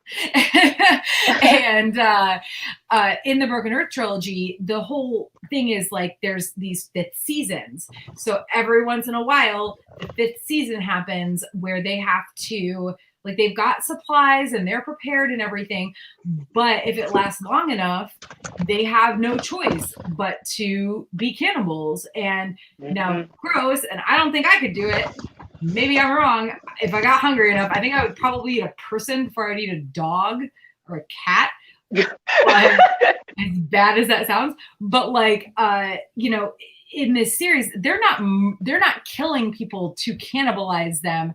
They're like, it's like they get if they have like if they're in like a war situation where it's like two communities like warring against each other, like one attacks the other and one of them wins, and there's dead soldiers and they're dead and they eat them, because they need the meat, like you need protein. So like there's situations where, because in Walking Dead, they were just like, yeah, whatever, we're just like lure you people in and like murder you like left and right, whatever. Even though we have fruits and vegetables. And also in a way torture them like about it. Yeah. Too, like, and that's a thing about like the Broken Earth trilogy is like this is the thing nobody wants to do and nobody wants to talk about it, but it might have to happen, but they're not murdering people just to eat them, you know, murdering completely healthy people just to eat them. And I think that's like, that's, yeah, there's a big difference there. I'm trying to think if they do that because for this, it's like I guess for Z Nation, it was simultaneously a need to eat, but also ritualistic. They started doing it during Black Summer, and so they didn't want to give it up. Because they were in Philadelphia? I think we meet them in Philadelphia, don't we? And the cannibals are in Philadelphia, and they're like, best not make mother angry, and she's like brain dead. In Z Nation? I mean, that's... Oh, okay. Yeah, that's what I want to see more of in Black Summer. Like people who are cannibals and who have made it a weird ritual. We already have cults. We already have creepy kids. Give us a cannibalistic ritual community or something. Cults, because creepy they keep talking cannibals. about it. CCC, the triple C's. Triple C for the apocalypse.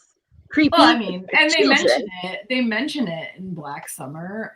But also I think we have to think about the fact that the way things are happening right now, there's probably not a lot of people they can actually eat because they're all turning.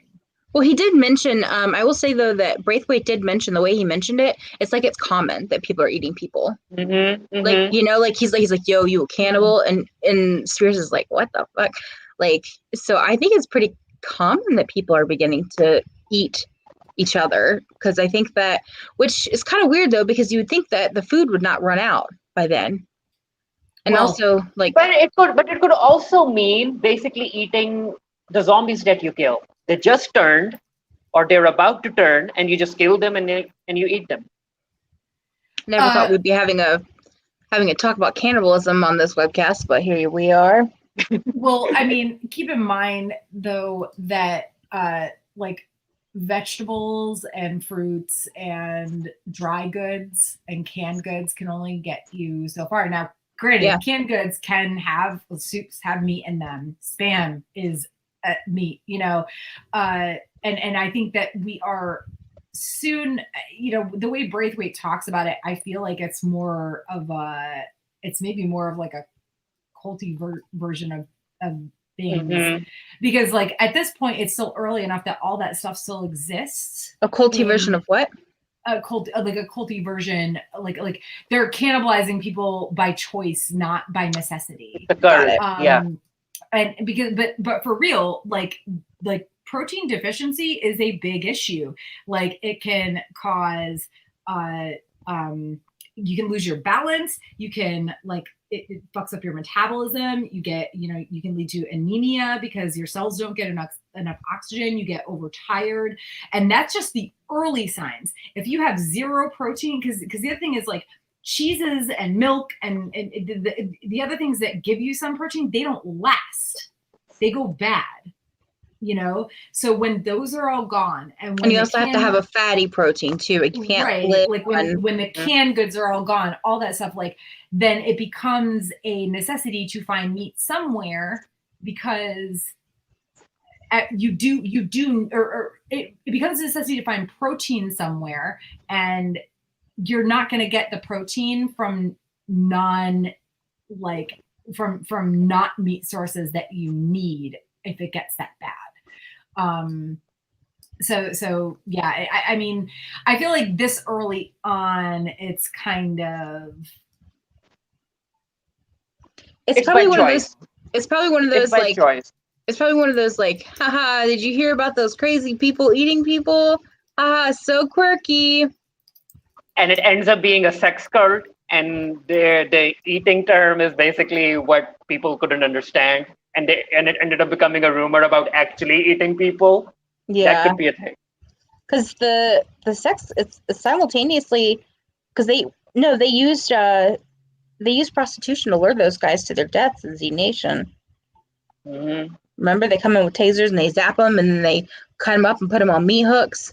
I'm feeling very lacking here for the fact that I've only seen like. Oh my gosh, you have to watch it. Like it. Well, I watched like some of the first season with you, maybe half of it. I think it was like 6 episodes or so. I don't know how many episodes there are. And then, but like you were watching it when you were living with me, I believe, and I watched like random episodes later too. Like I remember seeing the baby being born. Oh yeah, stuff like that. So like the zombie Lucy, baby. Yeah. Lucy. That's what the zombie guy does. Whenever she bites him, she bites the zombies, and they're able to communicate with her. It's a mess. It's such a different show from Black Summer, and I'm like, it truly is. Okay. They're like, okay, so we're thinking of a prequel to Black Summer, but we're not doing anything Black Summer did. So we have recommendations. I guess Netflix just wanted the IP or something. The what? Like the IP, the Z Nation IP, and that's why they greenlit it, because Black Summer is a very different show than Z Nation. Mm-hmm. They just wanted some sort of a famous name that, oh, it's the same Black Summer that was mentioned in Z Nation. Go watch it, even though it's very different. Yeah. No. Recommendations. I mean, my recommendation was the Kingdom special episode. Tara, you watched the Kingdom? I saw Sheen of the North. I saw that come up. No, I have not watched it yet. It's definitely on my list to watch, but I honestly I've been rewatching Jane the Virgin, and then that's what I do while I work. I watch something I've seen like at least twice before. Schitt's Creek was the previous one. Jane the Virgin is what's on now. Love it so much. So like if you've not seen Jane the Virgin, please watch it. It is an absolutely beautiful, amazing show from beginning to end. Like telenovela for white people, honestly. And weirdly enough, like I've started doing these sort of like ritual things where each day I like pull a card and it's like, you know, telling me to do something positive with my life for the day. And the first one I pulled was about, you know, just kind of reacting or like remembering those you've lost or whatever. And, you know, I haven't really lost that many people in my life, but in the course of, a year and a half or so, I lost 3 pets who meant the absolute world to me, which I don't care how stupid that sounds to anybody. But one of them, the first one, was my dog, Wendy, who weirdly enough, like she freaking loved Jane the Virgin. Like when we were watching it, she would like pay attention to it, but most particularly when one of the main characters, Rogelio, was on screen. So like I was like in the middle of this of like watching an episode when I pulled this card, and I was just like, oh, I'm already doing the thing it says though, because like I'm watching this thing, and like Wendy loved Jane the Virgin, she loved Rogelio, and yeah, so I highly suggest that. I mentioned I don't know if I mentioned it before we started the webcast or not, but I did watch some of The Crown this weekend, which I like the first 2 seasons, you know, but it's like a, you know, pseudo-historical, like very recent history sort of show, of course, about the current regime in England.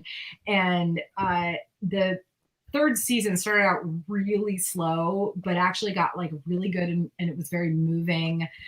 So that was, I ended up watching like all of the 3rd season and like at least the first 2 or 3 episodes of the 4th season this weekend. So yeah, like if you haven't watched that and you want to know sort of a very dramatized version of the current royal family's story. I mean, is it dramatized though? Considering what's happening right now with Harry and Meghan, like.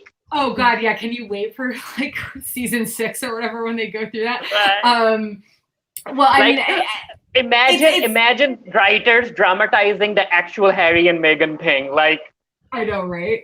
I mean, it's dramatized in the fact that I think they, you know, they kind of move storylines together. There might be some things that that aren't officially for sure things that happen, stuff like that. But they happen.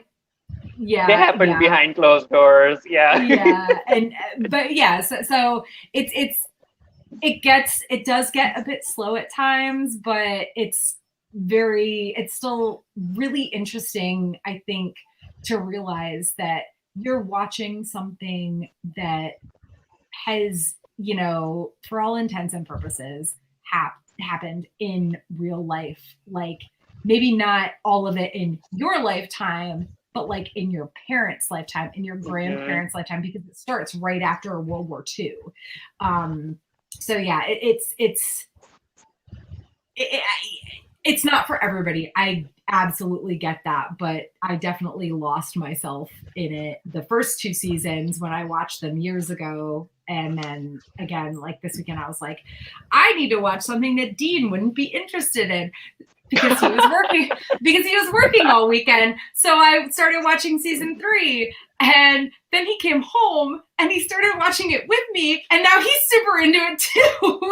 So I was like, oh shit. So I'm having to like explain all this stuff to him that already happened. It's very fun in that respect. But yeah, it's I don't know. Yeah. So if you haven't seen Jane the Virgin, that is like top recommendation from me. And I know I've recommended it before. I know I have, but it is such a good show. It's just so beautiful. Like everything about it, beginning to end, is like it's weirdly dramatic. It's a telenovela, really it is, but it's so good. Like I cannot, even watching it, this is my 3rd time watching it, and I still cry about certain things, like in a like happy, positive way.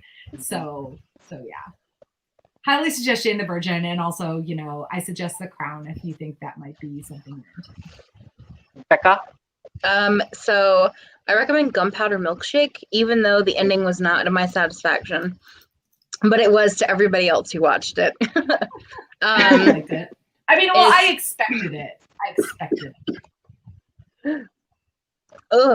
Too much peppermint. So Gunpowder Milkshake was good. I quite enjoyed it. Also, I recommend the Fear Street trilogy.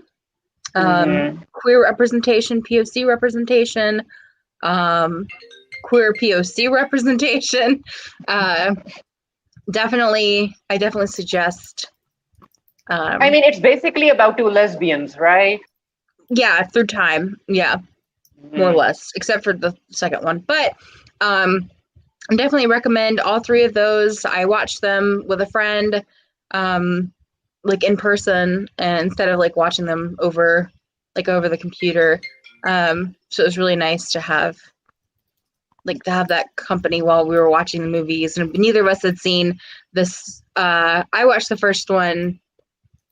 Like we watched them live time, the second and third one, but the first one they had seen it. It was Ren. Ren watched it first, and then I watched it with Ren.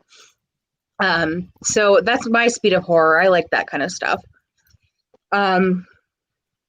It's set in 1994, 1978, and 1666. I mean, I do not like horror movies at all. Like, this is not my shtick. And even those were like, there was gory shit and stuff that I was just not into, but I really enjoyed it. Like, we really enjoyed it. Did you watch all 3? Oh yeah. Oh, yeah. That's right. Yeah, because we were talking about doing the Color Wars shirts. Yeah. So definitely recommend that. And then Fareed, you have a recommendation? Yeah, the Kingdom special episode that came out this Friday. Like, watch it. Watch Kingdom, you all. Like, it's on my list. It's a zombie. Yeah, it's a zombie show that actually knows that the audience is smart. It's set in Korea, right? Yeah, it's set in South Korea. Back when they just had like arrows and swords to fight the zombies with. And it has a whole lot of politics involved. It's basically more of a political show than a zombie show, and how certain royals are using the zombie apocalypse to their own gain. Like, it's good. Right, and then we have any kind of activities and cons. Tara and I are doing Dragon Con at the beginning of September. It's still happening. Yeah, it's it really not is. canceled? Oh, yeah, it's still happening. And I'm actually a panelist for Sweet Tooth, which is another post-apocalyptic show, and I'm also doing a Walking Dead panel, which I don't know why, but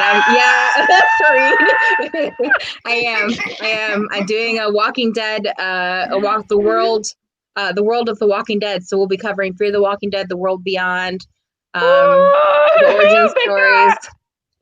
I know. Part of me is like, maybe I need to go to this panel, even though I like specifically told the track director that I narrowed my panelist stuff down this year, and I told the Apocalypse Rising director, like, please keep me in mind for next year, but this year I'm trying to like keep myself limited to, one track or so. So like I'm gonna be on some Game of Thrones panels and a Shadow and Bone / Grisha Joyce panel, and I mean, I can also Tara gets Game of Thrones, Shadow and Bone, and Becca gets The Walking Dead, and I'm like, okay. And I'm supposed to do a Red Dead Redemption panel as well. I don't know any of this. Like, none of this has been confirmed for sure. But like, well, the Game of Thrones stuff and the Shadow and Bone stuff, yeah, confirmed. The Red Dead panels, like, it's basically confirmed. But yeah, I mean, yeah, that's still happening. They are capping attendance, and they are releasing their full what do you call it? Like schedule? Not schedule. No, not schedule. No. They're releasing all of their rules on August 1st. So I'm waiting to hear on like what the mask situation, because like, listen, like, I cannot speak on a panel for an hour in a mask. You wouldn't be able to understand me. You wouldn't be able to understand anybody, honestly. Yeah. Especially with the shitty ass sound systems they have in most of these rooms. So I'm hoping that what they require is masks in public areas unless you're actively eating or drinking, and masks if you're sitting in a panel. Like if you're in the panel, not a panelist. That is what I'm hoping for. Because the Delta variant and everything, I'm vaccinated, so there's that. But so yeah, Dragon Con is happening. Other than Dragon Con though, like I have a lot, because I know I've talked to you guys about how little time I have for Walking Dead webcasts. Because I have on Saturday, August 7th, I'm doing Walt Disney World College Program 20-year reunion series. It's the second episode in a series that I'm doing. So Saturday, August 7th is that. Then Saturday, August 21st is my Drinkin' Con version 5.0, I think, is this year. It's a pre-Dragon Con webcast. And then, of course, I've got Sagas and Sats, which we're covering the fourth book in the Temeraire series, which is Empire of Ivory, on August 4th. Then the fifth book, which is Victory of Eagles, on Wednesday, August 18th. And then we're squeezing in the sixth book, which is Tongues of Serpents, on Wednesday, August 25th, to get it all over with before Dragon Con. So yeah, that's my entire month of August, is like webcast after webcast after webcast. I'm doing a really tiny, this doesn't really have anything to do with anything, but I'm doing a really teeny tiny con in January in Orlando, because the guy who wrote a bunch of Disney movies is going to be there, and I want to go and support him and meet him. So Tab Murphy, he wrote Atlantis, Lost Empire. He wrote Brother Bear. He wrote Tarzan. He wrote Hunchback of Notre Dame. So all of the underrated ones. Yeah, he wrote a bunch of Batman. He wrote the Dogman. Anyway, he's a great guy. He's in a group with all of us, and he sends posters to us all without us having to ask. And I haven't gotten a poster yet, but I'm sure that'll happen soon, Tap, right? Wink. So I'm going down to Orlando just for that weekend. It's at the Orlando Doubletree, and it's called VillaCon. I don't know anything about it except for that it's teeny tiny. I mean, honestly, teeny tiny cons are sometimes the best ones. RE Ice Empire Con. yeah. So I'm gonna go down to that con and at the end of January, and it'll be a It'll be a ride. It won't be 1,005 degrees outside. Yeah. You hope. I hope. I mean, it won't be summer weather for sure, but it has absolutely been 80, 85 degrees in Florida in January. Gosh. Oh yeah. Okay, so actually, weirdly enough, when I went to Disney for the half marathon or marathon weekend to run the half marathon in January 2019, it was warmer then than it was in January or February 2020 when I went for the Princess Half Marathon, like by 20-30 degrees. Anyway, so now that I know, yay! Just keep an eye on the weather because it could be nice and cool, but it could also not be. True. All right, so we're global warming. So we're hitting up. This is a super hot summer, but it's the coldest summer for the rest of our lives. Hot summer. Yeah. Hot like hold on. Smooth like butter, like a criminal undercover. Hot like summer. Yeah, I'm making you melt like that. She had to work BTS into here somewhere. I had to, yeah. BTS are My Little Pony. Also, I realized I mentioned Beth in this webcast, so we're good. But we're coming up on 2.5 hours. I think that's about it. My throat hurts. Yeah. We've been talking a lot. All right, so I'm Becca along with Fareed and Tara. Thank you again for joining us. Well, we didn't actually really bitch about stuff and things.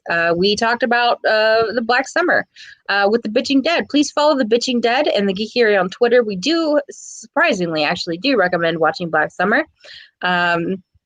Seasons 1 and 2, which you can find streaming now on Netflix, and definitely recommend watching Z Nation as well, even though it is absolutely ridiculous. Remember, we are a free webcast run off of donations from viewers like you. Thank you for contributing and helping our host site, The Geekery.